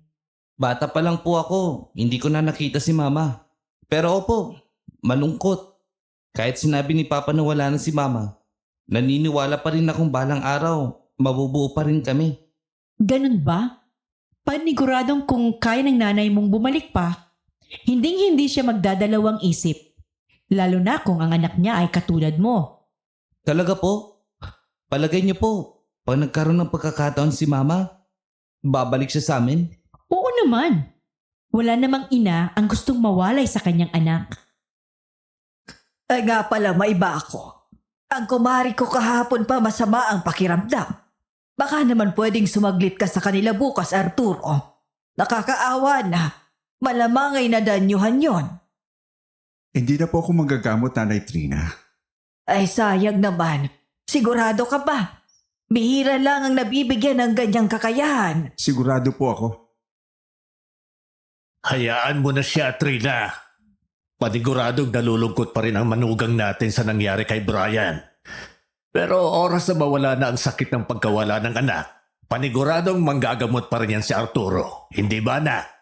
Hindi ko po sigurado. Ay, sus. Kayang-kaya mo yan, anak. Kahit magkapustahan pa, paniguradong babalik ka rin sa panggagamot. Albularyo pa naman ang angkan ninyo, hindi ba? Hindi nawawala yan. Nananalaytay na yan sa dugo ninyo. Siguro nga po. Pero kung bumalik man ako sa panggagamot, yun ay dahil hindi na masakit ang pagkawala ng anak ko. Dahil sigurado akong hinding-hindi ito mawawala. Sa una lang yan, Arturo. Habang tumatagal, masasanay ka rin. Tiwala lang. Siguro kung kayong nawalan ng anak, baka kayanin nyo. Pero magkakaiba naman tayo eh. Hindi ko makakalimutan ang nangyari sa anak ko. O, tama na yan. Ang mabuti pa, pagtuunan na lang ng pansin ang pagkain. Sinasabi ko lang naman. Yun ay akin lang ding palagay. Hindi ko naman sinabing ganun din siya. Tama na nga. Sige na, Gibo. Kumain ka na lang. Oo na. Tito Arturo, kung naalala niyo po yung anak niyo, pwede niyo naman po siyang kausapin kahit sa hangin. Paniguradong maririnig niya yun, kahit nasan man siya. Malamlam ang mga matang lumingon noon si Arturo kay Gabriel na may maaliwalas ng ngiti sa labi, Madam Venus. Wala silang sinabi pareho at agading umiwas ng tingin si Arturo. Parang may gustong takasan sa sarili niyang isipan. Si Lina naman ay marahang yumakap sa braso ng asawa. Binigyan ito ng matibay ng ngiti. Yung ngiting alam kong pilit pero totoo. Dahil iyon ang kailangan nila sa mga sandaling iyon. Pagkatapos ng pananghalian, bumalik kami sa ilog para muling maligo. Pero hindi na rin yun nagtagal. Nang pumatak ang 2:00 ng hapon, nagpasya na kaming umuwi. Pagdating sa bahay, agad na nagtungo si Arturo sa kubo at muling nagpalipas doon ng ilang oras. Nang bumalik siya, halos hating gabi na. Nasa sala pa rin kami noon, nakikinig ng dramang pampamilya sa radyo habang nagkakwentuhan sina Tatay at Ramon. Kita ko kung paano sumilip si Arturo sa pintuan. Tahimik at sandaling tinitigan ng malamig si Ramon bago tuluyang pumasok sa silid nila ni Lina. At kahit nagsimula ng tumahimik ang buong bahay, alam kong sa loob ng silid na yon, buhay pa rin ang mga tanong na dala ni Arturo mula pa sa ilog. Mga tanong na hindi niya mailabas dahil baka sa pagbigkas pa lang ay tuluyan ng magbago ang lahat. Nandito ka na pala, Arturo. O, sakto. Patulog na rin ako. Halika na, sabay na tayo. Anong relasyon ninyo noon ni Ramon? Bakit mo naman biglang natanong yan, Arturo? Eh di ba dapat? Eh di ba mas maganda kung alam ko kung anong nabagitan sa inyo noon? Arturo, kasintahan ko lang si Ramon nung dalaga pa ako. Hindi naman masyadong seryoso yon. Parang magkaibigan lang rin naman ang turingan namin sa isa't isa. At saka, ano bang inaalala mo pa kasi? Eh di lang ako mapalagay tuwing nakikita ko magkasama kayo. Arturo naman, hindi mo kailangan mag-alala pa. Matatanda na tayo. Napakarami na nating pinagdaanan bilang mag-asawa. Hindi mo na kailangang isipin ang mga yan. Siguraduhin mo yan. Eh di naman sa tinatakot kita. Pero iba lang pakiramdam ko sa Ramon na yan eh. Lalo na sa anak niyang napakadaldal. Nasasabik lang sa kausap si Gabriel, Arturo. Huwag mo nang patulan ang bata. Isipin mo na lang, kung gumaling si Brian at nadala natin siya dito, paniguradong hindi rin matatapos ang mga tanong niya. Ganun naman talaga ang mga kabataan ngayon. Hindi na sumagot pa si Arturo, Madam Venus. Tumayo si Lina mula sa pagkakaupo at marahang niyakap ang tahimik na asawa. Alam niyang nag-aalala ito at batid din niya sa sarili na mahal niya si Arturo. Ngunit kailangan din niyang matutunan na makibagay sa mga tao. Hindi dahil may nararamdaman siya para kay Ramon, kundi dahil matagal na nila itong kaibigan. Halos kapamilya na. Nang gabing yun natulog silang magkatabi. Ngunit habang si Lina ay mahimbing na nakapikit, si Arturo naman ay balisang-balisa. Hindi niya maipaliwanag ang kabang bumabalot sa dibdib niya. Para bang may parating na unos na hindi niya matakasan. Habang pinagmamasdan niya ang kanyang asawa, alam niyang nagsasabi ito ng totoo, na matagal nang tapos ang kung anumang ugnayan nila ni Ramon. Pero kahit anong pilit, hindi siya makahinga ng maluwag. May kung anong boses sa loob niya ang paulit-ulit na nagsasabing, may mali. Kaya't bigla siyang bumangon. Kinanap kung anumang ebidensyang magpapatunay o mapapabulaanan sa kinikimkim niyang hinala. Sa ilalim ng kama, natagpuan niya ang isang katamtamang laki ng kahon. Binuksan niya yun at sa loob, nakita niya ang mga lumang sulat ni Lina. Mga liham na minsan niyang ipinadala kay Ramon noon. Sa galit, agad siyang tumayo. Pinakatitigan ng mahimbing na natutulog na asawa bago tuluyang lumabas ng silid. Nandun pa kami ni Tatay at Ramon sa sala. Nag-uusap pa nang dumaan siya. Mabilis ang bawat takbang. Mas walang imik. Dumiretso siya sa kubo. Galit ang inihagis ng ilang maliit na santo mula sa altar. Ngunit nang tumama sa kanyang paningin ang isang garapon na babasagin, ang garapon na may nakasilid na itim na kandila, bigla siyang napatigil. Niloloko mo ba ako, Lina? Arturo? Ate Kate, anong ginagawa mo dito? Pinasunod lang sa akin ni tatay itong gasera. Wala kasing ilaw dito sa kubong to. Salamat. Ako na. Ako nang bahala. Arturo, hindi naman sa nakikialam ako, pero hindi mo kailangan mag-alala kay Lina. Alam kong mahal ka ng kapatid ko. Talaga ba? Bakit nakikita kong may mga liham pa rin pinadadala si Lina? Sara mo na yun. Ha? Ate, huwag mo na ipagtanggol ang kapatid mo. Nakita ko ang sandamakmak na liham para kay Ramon. Lahat ng mga panahong yon, asawa na niya ako. May anak na kami. Hindi mo naiintindihan. May rason kung bakit nagpapadala siya ng mga liham na yun. Ang mabuti pa, ipagpabukas mo na ang mga katanungang yan. Si Lina mismo ang kausapin mo. Para naman magkaliwanagan kayong dalawa. Matapos kong sabihin yon, agad ko na siyang iniwan sa kubo, Madam Venus. Alam kong may posibilidad na hindi siya makapaghintay. Na baka sa galit makagawa siya ng isang bagay na pagsisisihan niya. At hindi nga ako nagkamali. Pagkatalikod ko pa lang, kinuha na ni Arturo ang itim na kandilang nakasilid sa garapon. Sa isip niya, sigurado na siyang magpapalusot si Lina sa oras na harapin niya ito kinabukasan. Para sa kanya, sapat na ang mga lumang liham na yun upang patunayan ang kanyang pagtataksil. Sapat na upang magliyab ang matagal na niyang kinikimkim na galit. Kaya ng gabing yun, muli niyang ginamit ang itim na kandila. Tahimik siyang nagdasal sa Diyos na kinikilala niya. Bumubulong ng mga salitang hindi ko na maunawaan. Mga panalangin tila galing sa ibang dila. Pagkatapos noon, hinalikan niya ang lupa. Inulit ang kanyang mga dasal ng 3 ulit. At saka dumilat na para bang may matinding pasya sa mga mata. Kinabukasan, ginising kami ng isang malakas na sigaw. Si Gabriel yun. Madam Venus, mula roon nagsimula ang gabing bumago sa takbo ng aming buhay. Papa! Gising po! Gabriel! Gabriel! Anong...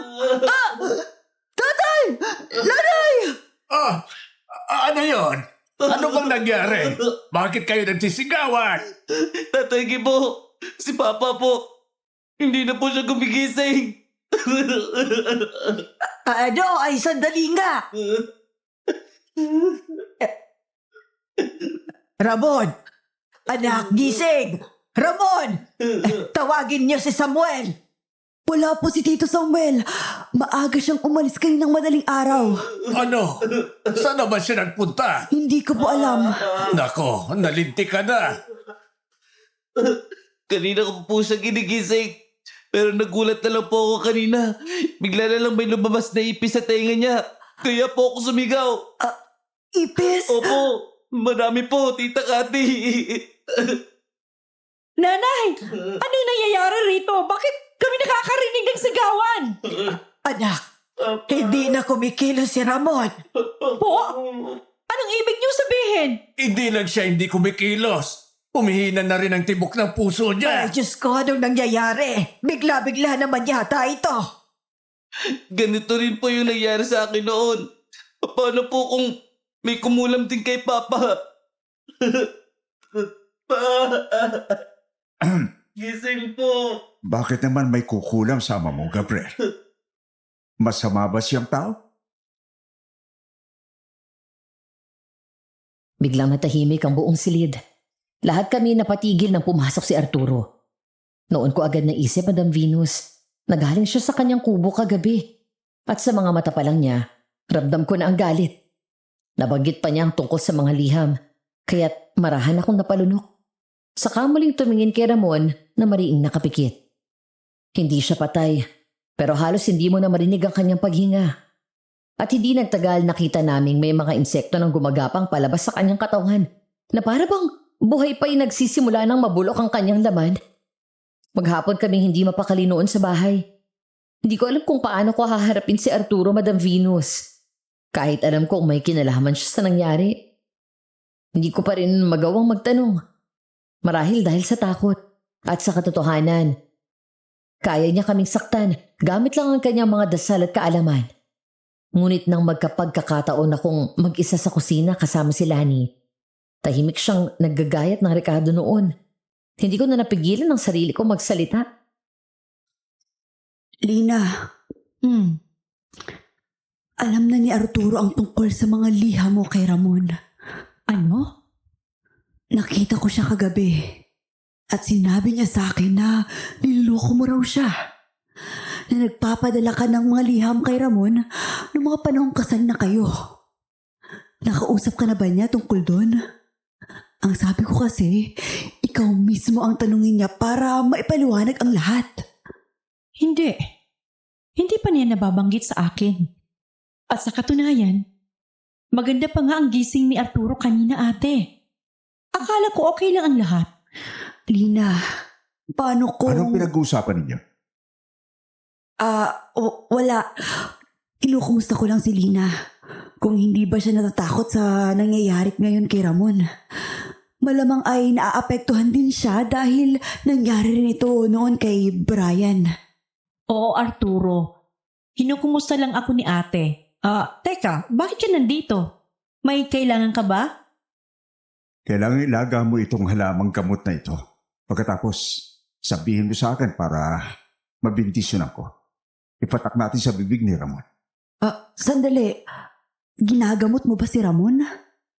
Oo, ate. Bakit? Wala naman. Sige, salamat Arturo.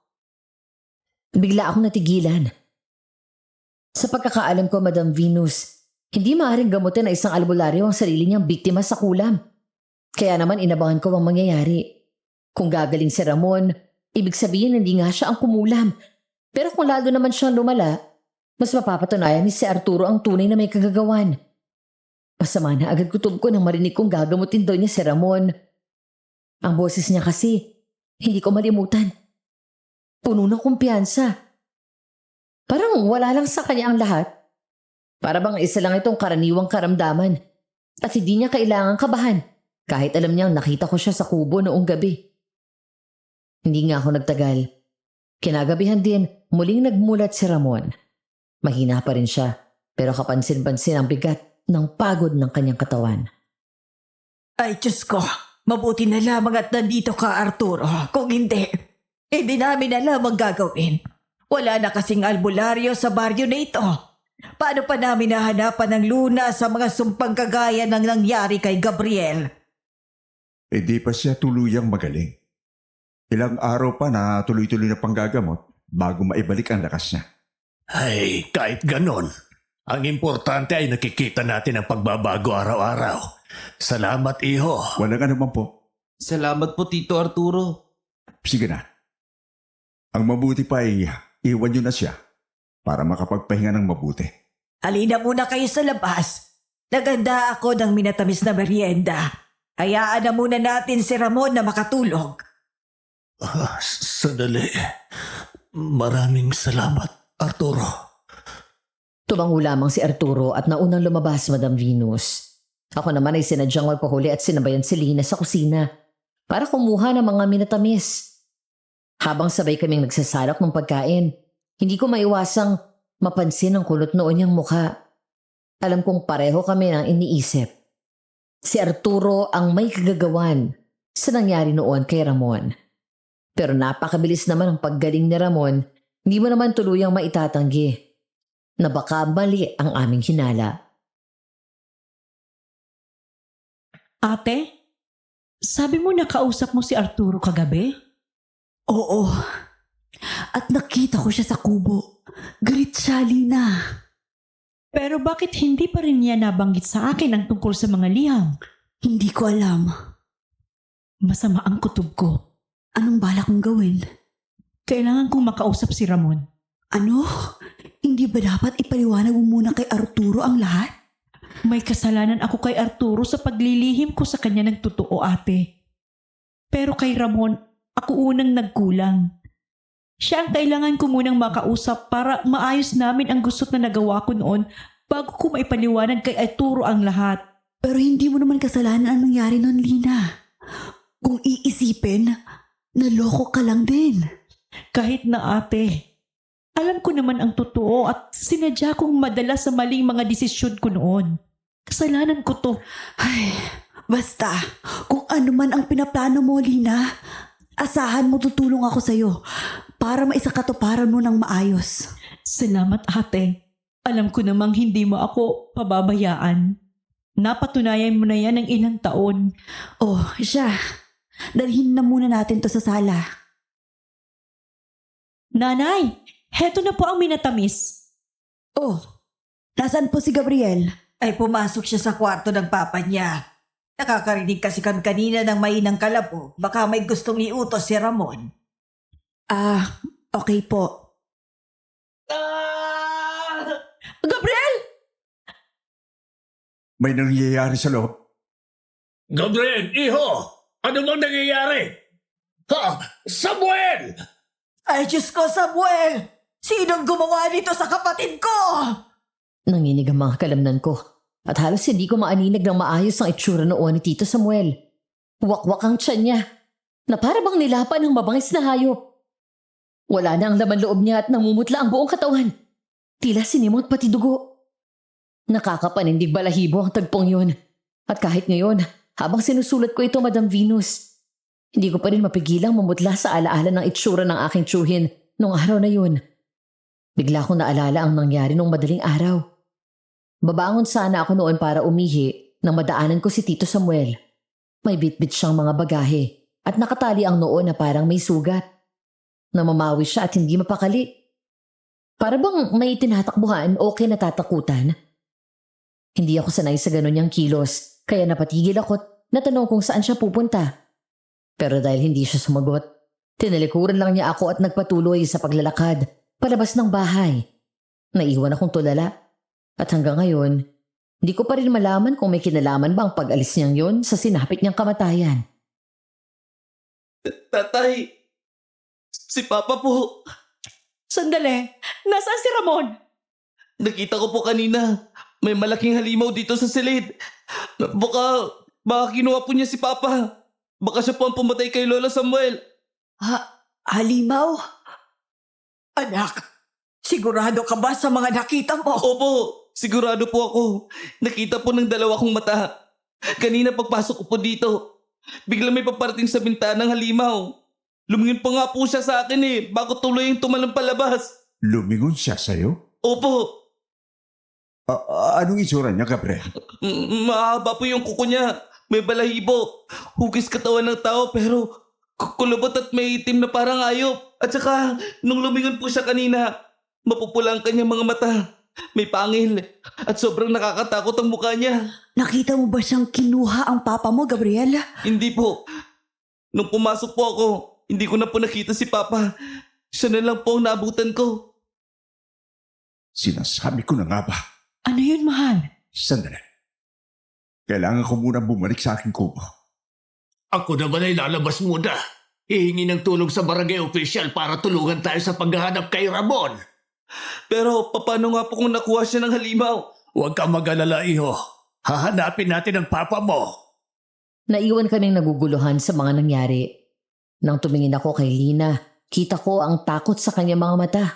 At pareho naming alam na hindi magsisinungaling si Gabriel tungkol sa mga nakikita niya. Kaya mas lalo kaming napalubog sa pangamba.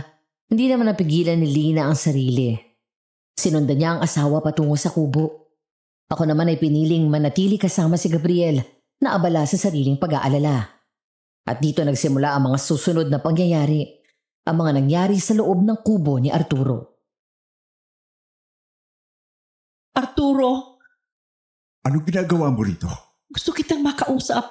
Hindi kayo ng tamang oras. Marami akong ginagawa ngayon. Gaya ng ano? Gaya ng paggamit mo muli ng itim na kandilang yan? Wala akong ginagawang masama. Yan naman lagi ang bukang bibig mo, Arturo. Sa pulpa noon, hindi ka marunong makinig. Kaya bakit pa nga ba ako magtataka kung yang itim na mahikang yan ang dahilan kung bakit kailangan mo pang upahan ang kubong ito? Kailangan ko lang ng buko na mapaglalagyan ng gamit ko. Sinungaling! Lani, pwede ba? Huwag kang makipagsabayan ngayon. Hindi! Alam kong alam mo ang tungkol sa mga liham ko kay Ramon, Arturo. Bakit hindi ka nagagalit? Anong ginawa mo? Wala akong ginagawa. Kilala kita. Sa tagal nating magkasama, alam kong hindi ka mapapanatag nang hindi pag-uusapan ang ganitong mga problema sa relasyon natin. Pero bakit ngayon? Parang kampante ka, na parang wala lang ang nalaman mo. Bakit? May kailangan ba akong ipag-alala? Mahal mo pa ba ang Ramon na yon? Hindi iyan ang punto ko. Hindi ko lang mapigilang hindi mapaisip. Napaka-imposibleng nagkataon lang ang nangyari, Arturo. Na sa gabing nalaman mo ang tungkol sa mga liham, saka naman nagkasakit si Ramon? Anong gusto mong palabasin? Maglulukohan pa ba naman tayo? Alam natin pareho kung paano ka dalhin ang selos mo. Akala ko ba kilala mo ako? Bakit pinag-iisipan mo ako ngayon ng masama? Baka nga hindi na pala kita kilala ngayon. Mula nang mapasa iyo ang itim na kandilang yan. Wala akong ginagawang masama kay Ramon. Hindi ako mananakit ng kahit sino dahil lang sa galit o selos ko. Oo, mabilis akong magalit. Pero hindi ko aabusuhin ang kakayahan ko para manakit ang kapwa. Hindi ko na alam, Arturo. Sa totoo lang, mula nang namatay si Brian, hindi ko na rin talaga alam kung maniniwala pa ba ako sa mga sinasabi mo. Naiwan si Arturo sa kanyang kubo mag-isa, Madam Venus. Malalim ang iniisip. Ang galit na matagal niyang kinikimkim ay hindi niya mapigil. Ramdam niya na hindi naniniwala ang asawa sa kanya. At tila mas kampi pa kay Ramon. Kaya naisip niyang sundan si Lina at alamin kung saan ito pupunta. Ngunit nang makita niyang naglalakad dito sa madilim na kakahuyan, hindi na niya tinawag o pinigilan pa. May kakaibang pakiramdam siyang nararamdaman. Pinili niyang tahimik na sumunod.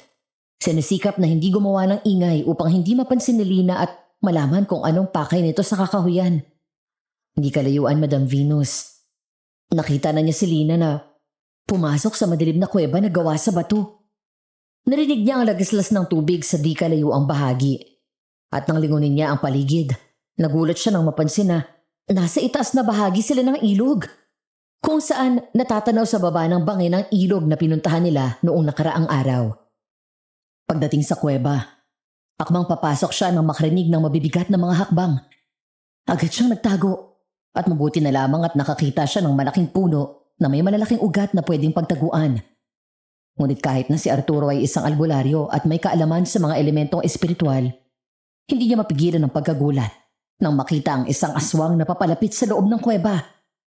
Gaya ng paliwanag ni Gabriel, maitim ang balat nito.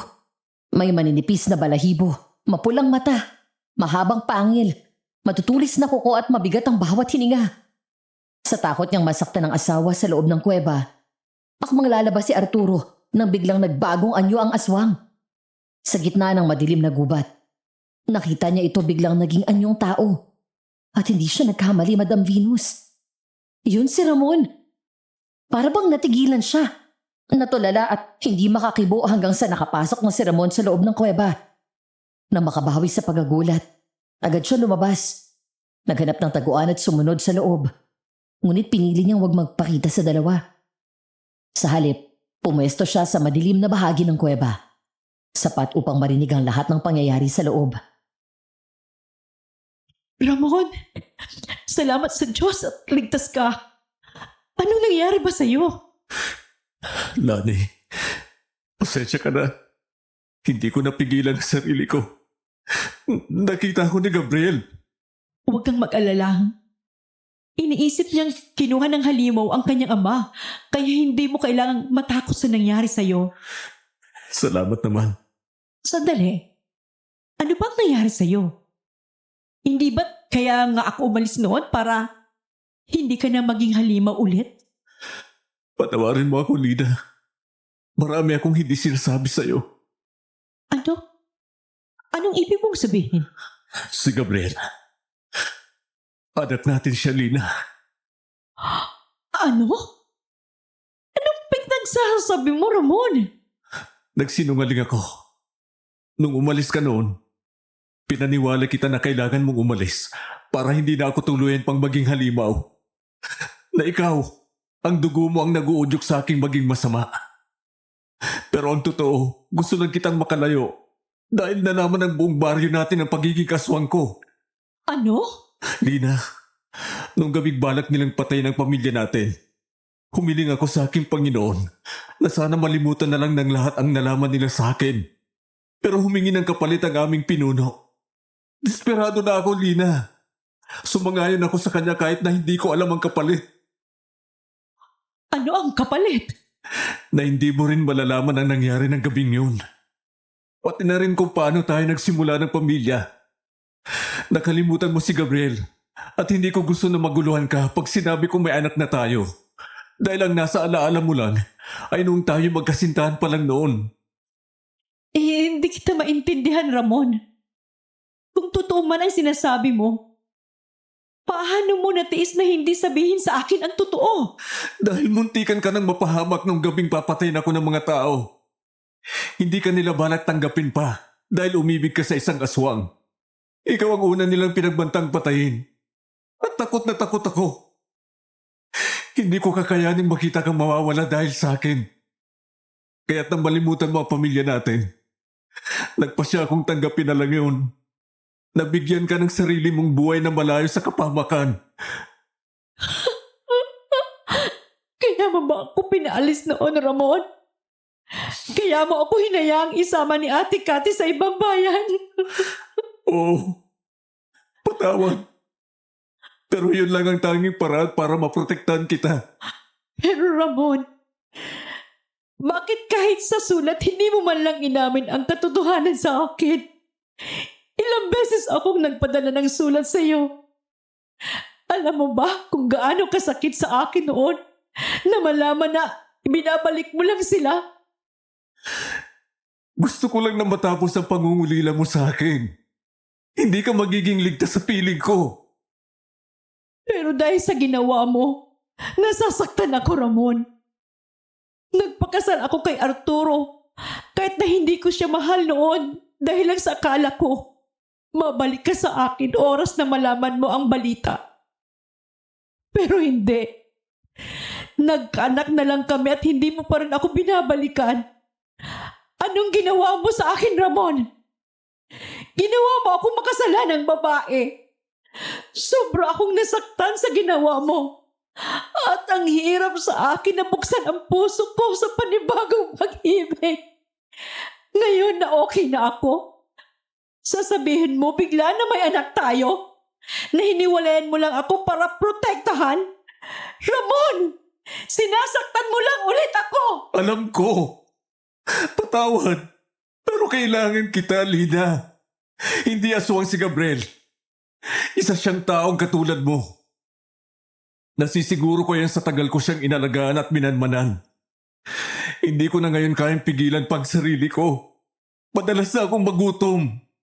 Hindi ko na malunok ang normal na pagkain, Lina. Alam kong nangihina na ako.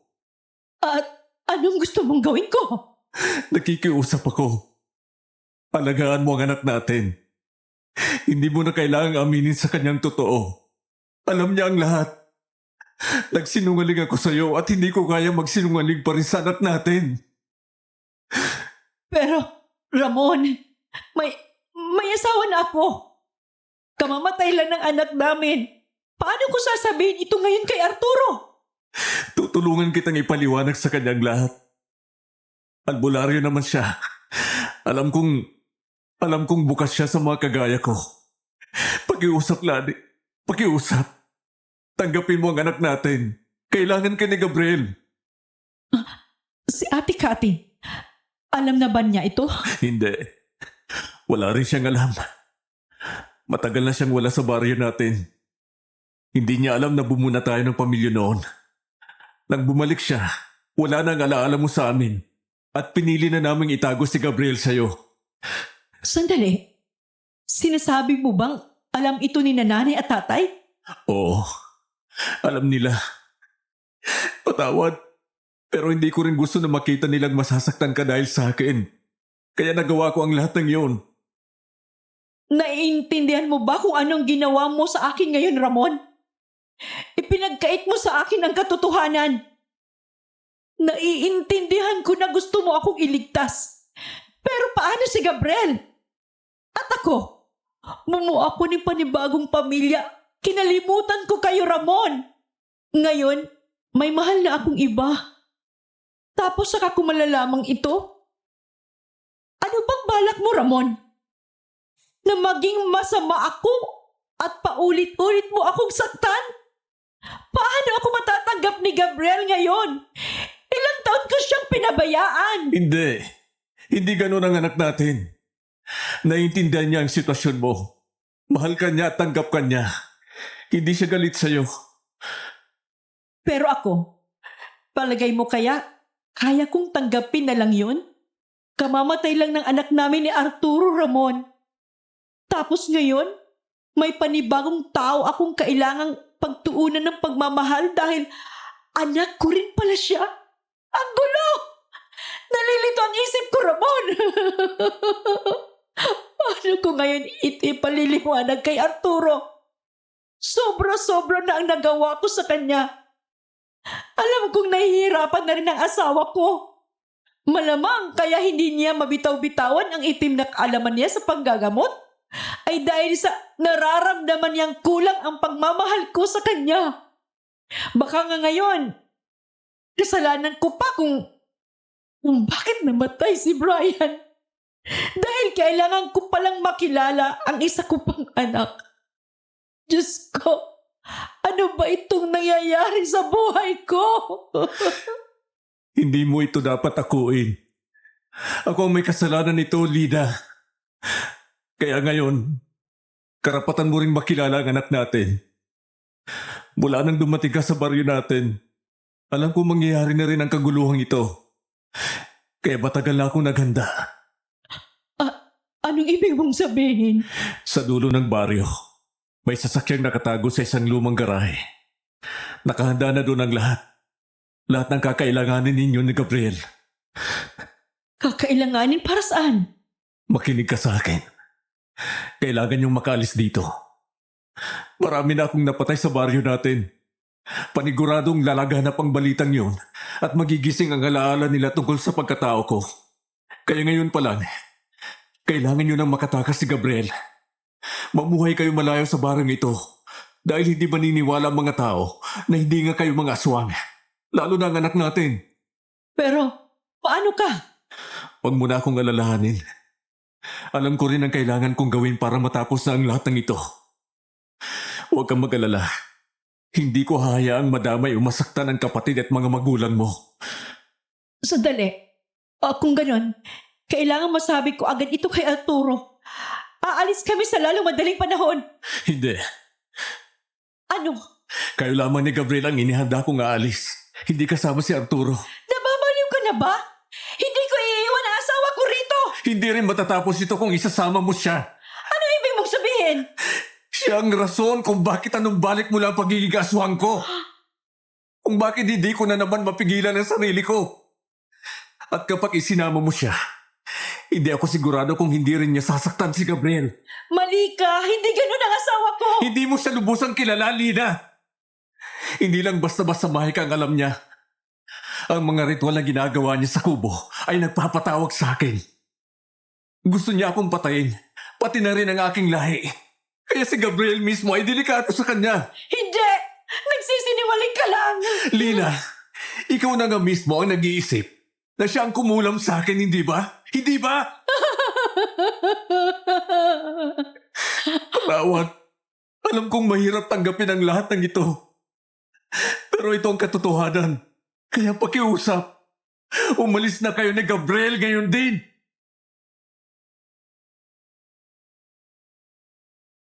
Hindi na magawang pakinggan pa ni Arturo ang lahat ng kanyang narinig, Madam Venus. Sapat na sa kanya ang mga sinabi ni Ramon at Lina para maunawaan ang mapait na katotohanan na hindi siya ang tunay na mahal nito. Maaring mahal siya ngayon ng asawa, pero hindi mawawala sa puso ni Lina ang pagmamahal sa pamilyang nabuo nila ni Ramon. Nalalong tumindi ang sakit na iyon ng mismong araw na yun. Pagbalik niya sa bahay, kitang-kita ang pagkabalisa ni Lina. Hindi siya mapakali at halatang gustong lapitan si Gabriel na nasa tabi ni nanay at tatay. Sa di kalayuan nagmamasid si Arturo sa asawa. Hindi niya maitatanggi na nakita niyang pumayag si Lina na tumakas kasama ang anak. Iniwan siya doon upang makaharap ang unang pag-ibig niya. Dahil sa namumuong galit sa dibdib, bumalik si Arturo sa kubo ng gabing yun at nagsimula ng ritual. Habang nakaluhod at nagdadasal, bigla siyang napamulat nang maramdaman ng yabag papalapit sa kubo. Hinintay niya kung ano ang susunod na mangyayari at agad siyang napalingon nang bumukas ang pintuan ng maliit na kubo. Sa labas, nakita niya ang anino ng isang lalaki. Ngunit dahil madilim, tanging ang liwanag ng buwan sa kanyang likuran ang nagbigay ng anino. Nang humakbang ito palapit at tuluyang masinaga ng gasera ang mukha, hindi inakala ni Arturo ang kanyang nakita. Gabriel, anong ginagawa mo rito? Tito Arturo, alam ko na po. Na alam niyo na kung nasaan ang papa ko. Tulungan niyo po ako. Gusto ko siyang mahanap. Hindi ko alam ang sinasabi mo. Wala akong alam kung nasaan si Ramon. Sinungaling. Isa kang albularyo, di ba? At alam kong gumagawa ka ng masama. Bakit hindi mo gamitin ng itim na kandila diyan sa harapan mo para hanapin ang tatay ko? Wala akong kakayahan para hanapin ang mga nawawala iyo. Nagkakamali ka ng pag-aakala sa isang albularyong katulad ko. Wala akong pakialam. Tulungan mo akong maghanap. Ilang taon din ang kinuha mong pagkakataon sa akin para maging masaya. Ikaw ang rason kung bakit hindi ko nakasama ng matagal ang nanay ko. Kaya malaki ang atraso mo sa akin. Tulungan mo ako ngayon. Iho, kung ano man ang tinutukoy mo, nasisiguro kong hindi ako ang dapat mong sisihin. Ang mabuti pa, bumalik ka na sa kubo. Naghahanap na sila Tatay Gibo kay Ramon. Kaya hintayin mo na lang ang balita nila. Napakawalang puso mo. Ganyan ka ba sa anak mo? Malamang. Kaya siya nawala dahil mas gugustuhin pa niyang mamatay kaysa makasama ang walang modo katulad mo. Huwag na huwag mong madadamay ang anak ko rito, Iyo! Pasensya na po. Hindi ko na kasi alam ang gagawin ko eh. Nagmamakawa na po ako sa inyo, Tito Arturo. Tulungan niyo po ako mahanap ang ama ko. At bakit mo naman naisip na tutulungan kita? Kung sa tingin mo marami akong atraso sa iyo, pues, marami rin atraso sa akin ang ama mo, Gabriel. At hindi ko siya hanapin para lang sa hiling mo. Tito, nagmamakawa na po ako sa inyo. Tulungan niyo po ako. Pangako po, gagawin ko po ang lahat. Kung kailangan niyo po ng kapalit, kahit bang kaluluwa ko, handa po ako. Tito, parang awan niyo na po. Hindi ko kailangan ang kahit ano. At kahit pa kailangan ko, hindi ko sasamantalahin yan para tulungan ka. Tito, maawa naman po kayo sa akin. Si Papa na lang po ang tanging pamilya ko. Wala akong pakialam. Sandali. Ang alam ko, para maging mas makapangyarihan na albularyo, kailangan nyo ng alay. Tito Arturo, inihalay mo ba ang anak mo para sa itim na kandilang yan? Anong pinagsasabi mo? Tama di ba? Paniguradong hindi ito matatanggap ni Tita Lina. Oras na malaman niya to. Sandali! Sandali! Ano bang pinagsasabi mo? Hindi ko iaalay ang anak ko kahit kailan. Hindi ako masamang ama. Pero paano niyo po may papaliwanag ang nangyari sa anak niyo, ha? Tito Arturo? Malamang, oras na marinig ito ni Tita Lina. Totoo man o hindi, hindi ka na talaga niya paniniwalaan pa. Ano bang gusto mong mangyari, bata? Ha? Tulungan mo ako mahanap si tatay. Kapalit nun, itatago ko ang sikreto mo. Wala akong sikreto, Gabriel. Pero dahil alam kong hindi na nga nagtitiwala ng buo sa akin ang asawa ko, sige, tutulungan kita. Nang sa ganun naman, ay magkaalaman na kung sino talaga ang tunay na kampo ng dilim. Gaya ng napag-usapan nila, wala nang nagawa si Arturo kundi tulungan si Gabriel na mahanap si Ramon, Madam Venus. Ngunit imbis na ituro kung saan niya nakita ang aswang, pinili ni Ramon na gumawa ng isang ritual. Ritual na magbibigay daan upang tawagin ang isang nilalang na kahawig niya para malaman ni Gabriel kung anong uri ng tao ang kanyang ama. Sa mga sandaling yon, mas lalo pang nangibabaw sa puso ni Arturo ang galit. Sa tahimik na gabi ng araw na yon, muli siyang nagsimula sa kanyang ritual. Tahimik lang na nakikinig sa Gabriel sa tabi. Hindi alam kung dapat ba siyang pumikit at magdasal o hintayin na lang ang mga susunod na mangyayari. Ngunit habang tumatagal ang ritual, nakaramdam na siya ng mga nakakakilabot na sensasyon. Nanayuyo ang balahibo sa katawan niya. At pakiramdam niya ay may mga matang nakatitig sa kanila mula sa dilim. Sa bubungan ng maliit na kubo, ramdam din niya ang mga kaluskos. Parang may mga paa at kamay na kumukuskus, humahakbang ng mabagal. Ngunit sapat upang lumikha ng mas nakakakilabot na tunog sa katahimikan ng gabi.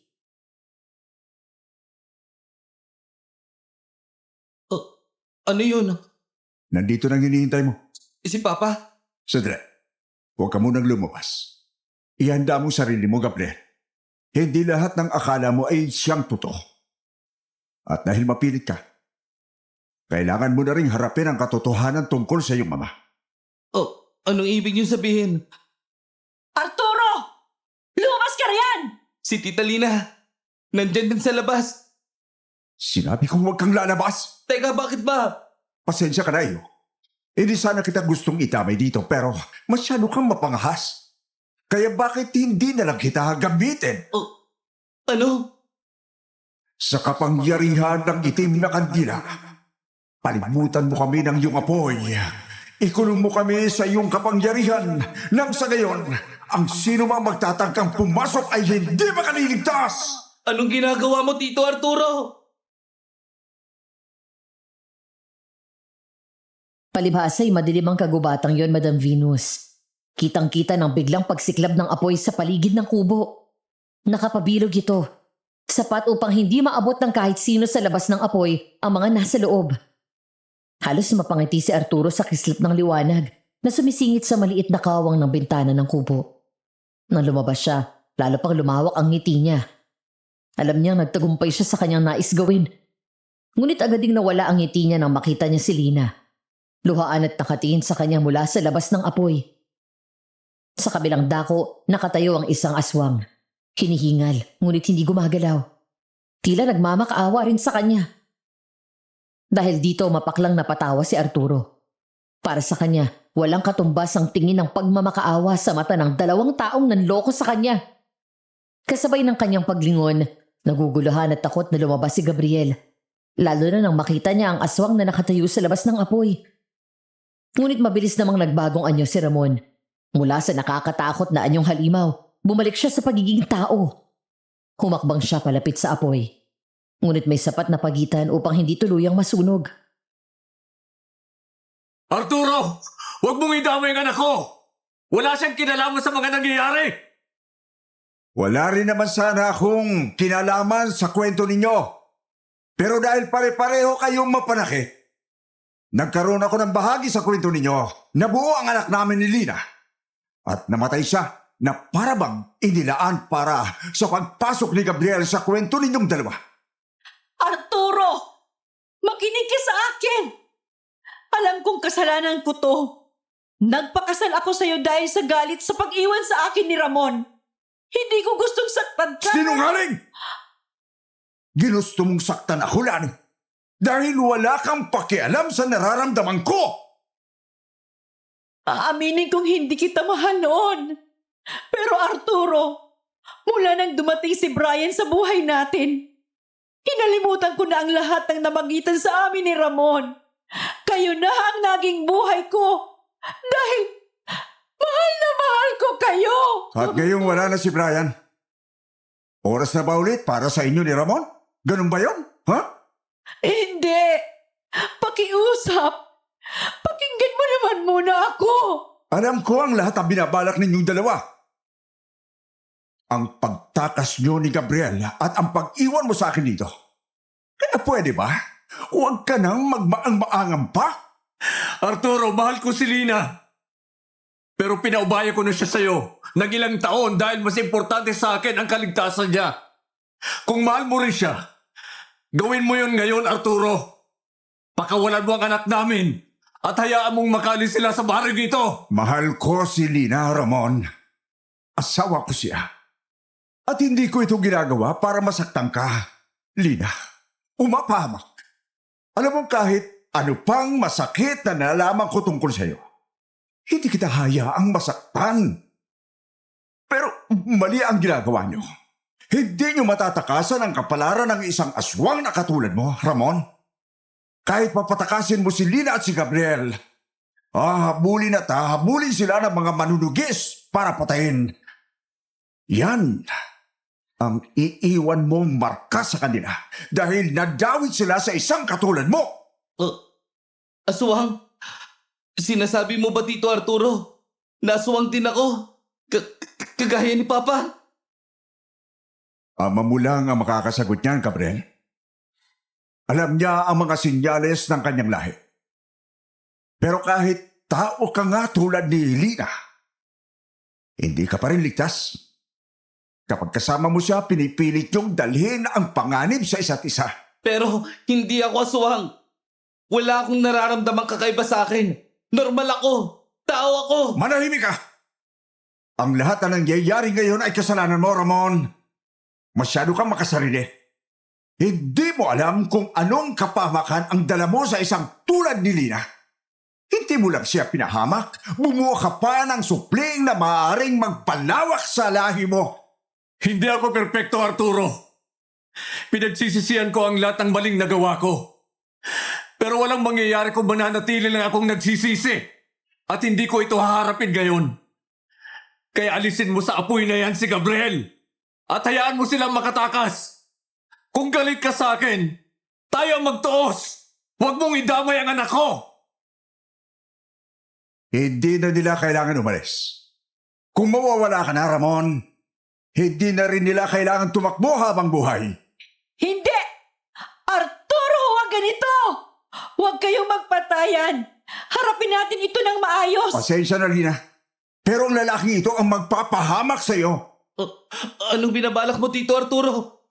Sa ngalan ng itim na kandila, gabayan mo ako sa aking kinakaharap ngayon. Iligtas mo ang nararapat na maligtas.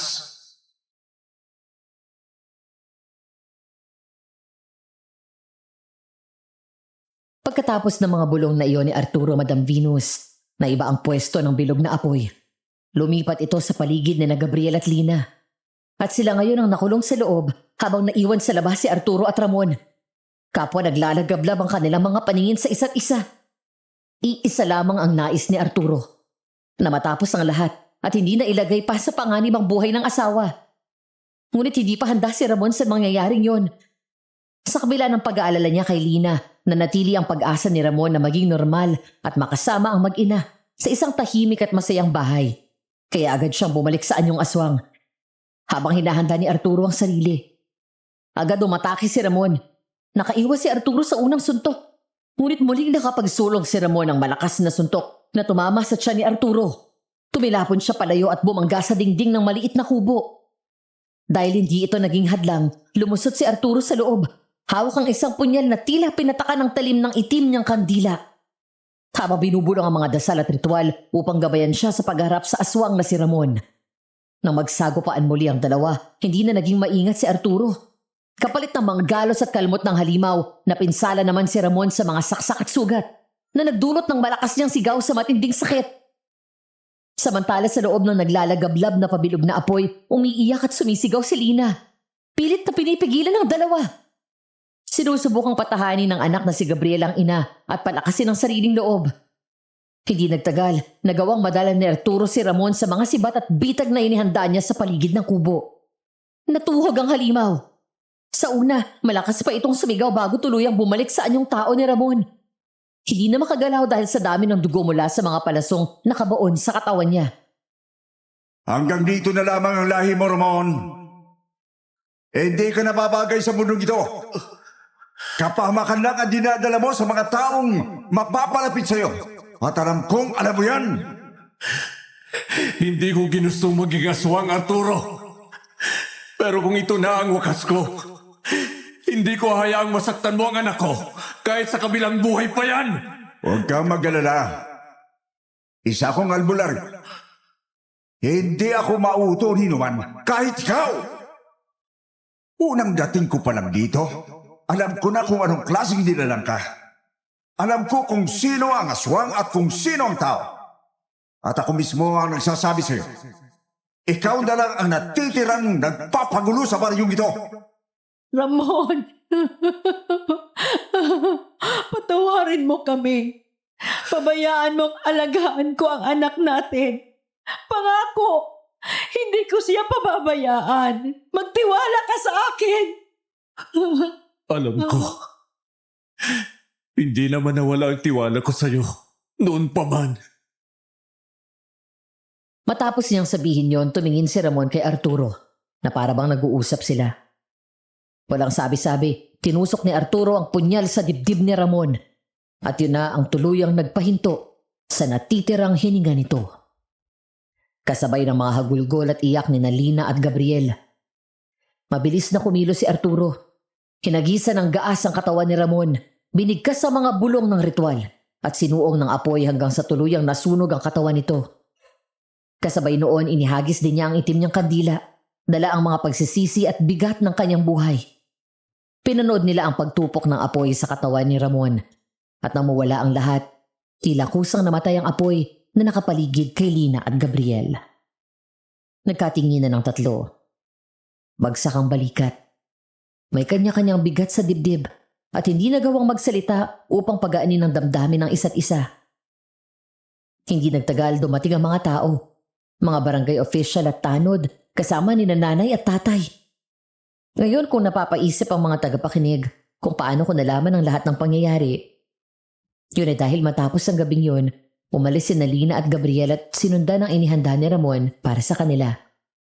Hindi para layuan si Arturo, kundi upang habulin ang mga alaala ni Lina na inihanda mismo ni Ramon. Kasama nila ako noon, Madam Venus. At sa haba ng biyahe patungo sa bahay na yon, ipiniliwanag ng aking kapatid ang lahat ng nangyari. Samantala ang pangungulila ni Arturo sa asawa at anak ay nagtulak sa kanya na isulat ang lahat ng naramdaman at naranasan sa isang diary. Lumipas ang mga buwan.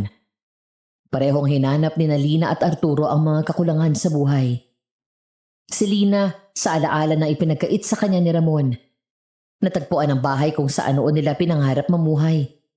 Tila ang mismong bahay ang kumatok sa puso ng aking kapatid upang maalala ang lahat.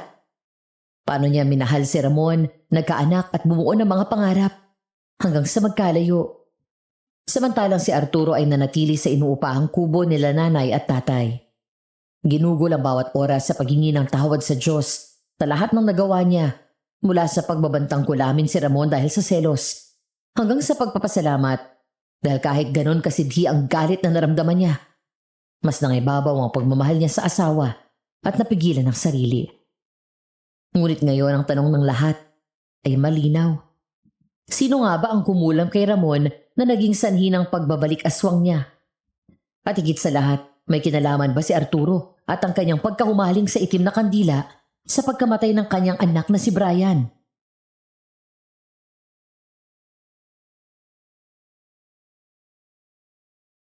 Anak, Lina! Apo ko! Kumusta naman ang biyahe nyo? 2 buwan din kayong nawala. Kumusta na? Ayos lang po, nanay. Mano po, lolo, lola. Ay, kaawaan ka ng Diyos, iho. Ay, salamat naman. At nakarating kayo ng ligtas. Hali kayo. Pumasok muna kayo sa bahay para makapagpahinga kayo bago tayo magkwentuhan.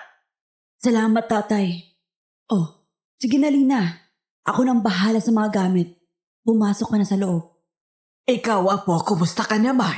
Ayos lang naman po ako, lola. Ate, Bakit? nandito pa kaya si Arturo? Tingnan mo sa kubo, Lina. Kapag wala na siya doon, malamang umalis na siya. Sige. Mauna ka na sa loob, ate. Titingnan ko muna ang kubo. Habang unti-unting lumalapit si Lina sa kubo, Madam Venus, hindi niya maipaliwanag ang kaba na dumadaloy sa dibdib niya. Para bang muling sumariwa ang lahat ng nangyari noong gabing yun. Pagdating niya sa gitna ng kagubatan, nakita niya ang tahimik na maliit na kubo at hindi niya napagilan ng lungkot. Akala niya umalis na si Arturo at hindi na siya hihintayin. Lalo pang sumikip ang dibdib niya nang pumasok sa loob. Wala na ang altar na madalas niyang makita na pinananalanginan ni Arturo. Sa halip, mga libro at papel ang maayos na nakasalansan. Nang lumapit siya, lalo siyang napahagulgol sa iyak nang mabasa ang liham ni Arturo. Mga pagsisisi sa nagawa sa buhay at kung gaano niya kamahal si Lina at ang kanilang anak na si Brian. Doon din niya nalaman na hindi ito ang may kagagawan sa nangyari kay Ramon o kay Brian, kundi tila siya ang sinadyang mapuntong sa lari ng ibang puwersa. Hindi akalain ng kapatid ko ang sakit at pagdurusang tiniis ni Arturo ng mag-isa. Ang konsensya at iniisip na baka siya nga ang pumatay sa sariling anak. Ang mga ulit na nawalan siya ng pag-asa at ang pagtatangka niyang mawala ng buhay. Nabasa rin niya kung gaano na natiling laman ng puso ni Arturo ang aking kapatid. Ngunit nang akala niyang sumuko na ito sa paghihintay sa kanya, bigla niyang narinig ang pagbagsak ng mga kahoy mula sa labas. Kasunod ang marahang mga hakbang papasok sa kubo. Sa loob, inabangan ni Lina ang pagbukas ng pinto at lalo pang tumulo ang luha sa kanyang pisngi nang masilayan niya ang pawisan at hinihingal na si Arturo. Arturo? Nagbalik ka. Oo naman. Umalis lang naman ako para kilalanin ang aking anak. Pero lagi at lagi akong babalik sa'yo. Akala ko, hindi ka na babalik. Akala ko mas maayos ang buhay ninyo mag-ina. At baka hindi mo naman talaga ako minahal. Shh, Arturo. Hindi ko malilimutan si Ramon kung hindi kita tunay na minahal. Buhay ko kayo ni Brian. Mahal ko. At ngayon, pwede ulit tayong maging masaya. Alam kong tahimik na ang kaluluwa ng ating anak, Arturo. At gusto rin niyang mabuhay tayo ng maayos muli. Sana bigyan mo pa ako ng pagkakataong makabawi. Mahal ko. Hindi. Hindi mo kailangan bumawi. Kasalanan ko lahat. Kaya ako ang babawi sa iyo, Lina. Pangako, hindi na ako magiging sakim sa kapangyarihan. Pangako yan sa iyo, mahal.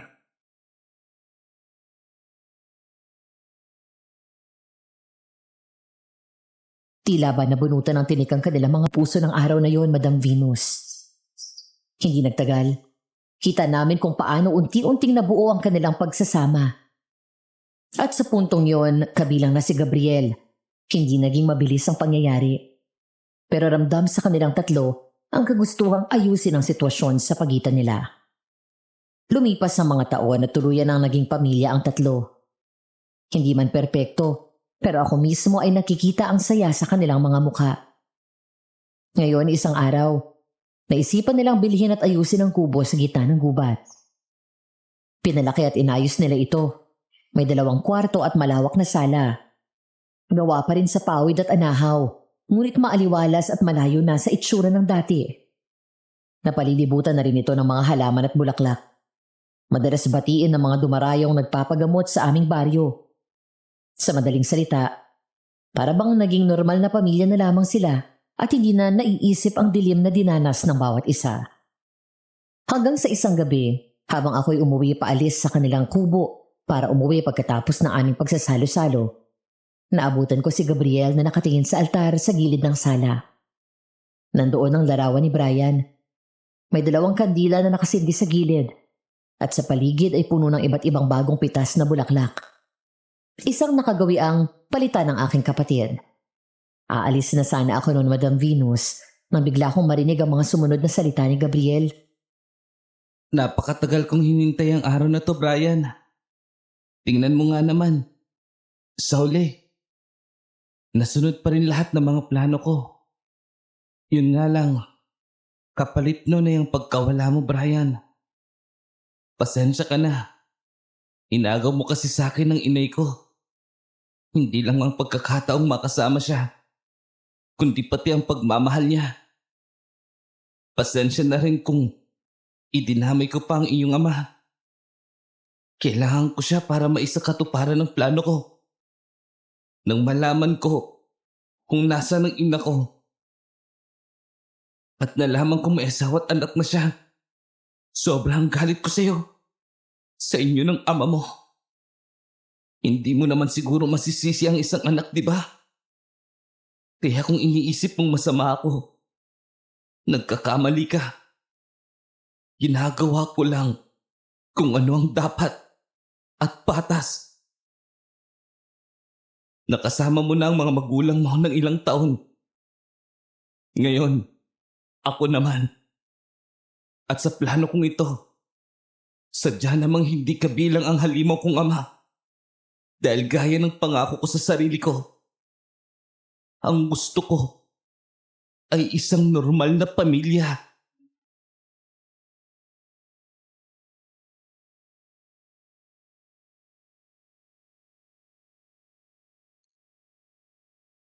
Agad akong umalis sa kubo nila ng gabing yun. Daladala ang bigat ng narinig ko. Hanggang sa pag-uwi, parang may kamay na nakayakap sa leeg ko gabi-gabi. Ang katotohanan ayaw kong paniwalaan, pero paulit-ulit na bumabalik sa isip ko. Kaya ngayon isinulat ko na lang ang kwentong ito sa inyong channel, Madam Venus. Hindi dahil gusto kong manahimik, kundi dahil alam kong may mga lihim na mas mabuting mailabas kaysa manatiling nakakulong sa dibdib. Ngunit may takot pa rin. Takot na baka kapag nalaman ito ng kapatid ko, lalo lamang siyang mapahamak. Sapagkat sukdulan na ang mga paghihirap na pinagdaanan niya at ang katotohanan ito, baka tuluyang makawasak sa kanya. Lalo pat malakas ang kutob ko, Madam Venus, na may mas malalim at mas madilim pang kayang gawin si Gabriel, kahit pa para sa sarili niyang ina. Hanggang dito na lamang, Madam Venus. Maraming salamat po. At naway gabayan kayo ng Diyos sa paghatid ng katotohanan. Para po sa mga nakikinig ngayon, sino sa palagi ninyo ang tunay na may sala sa lahat ng nangyari? Si Tito Samuel ba, na tila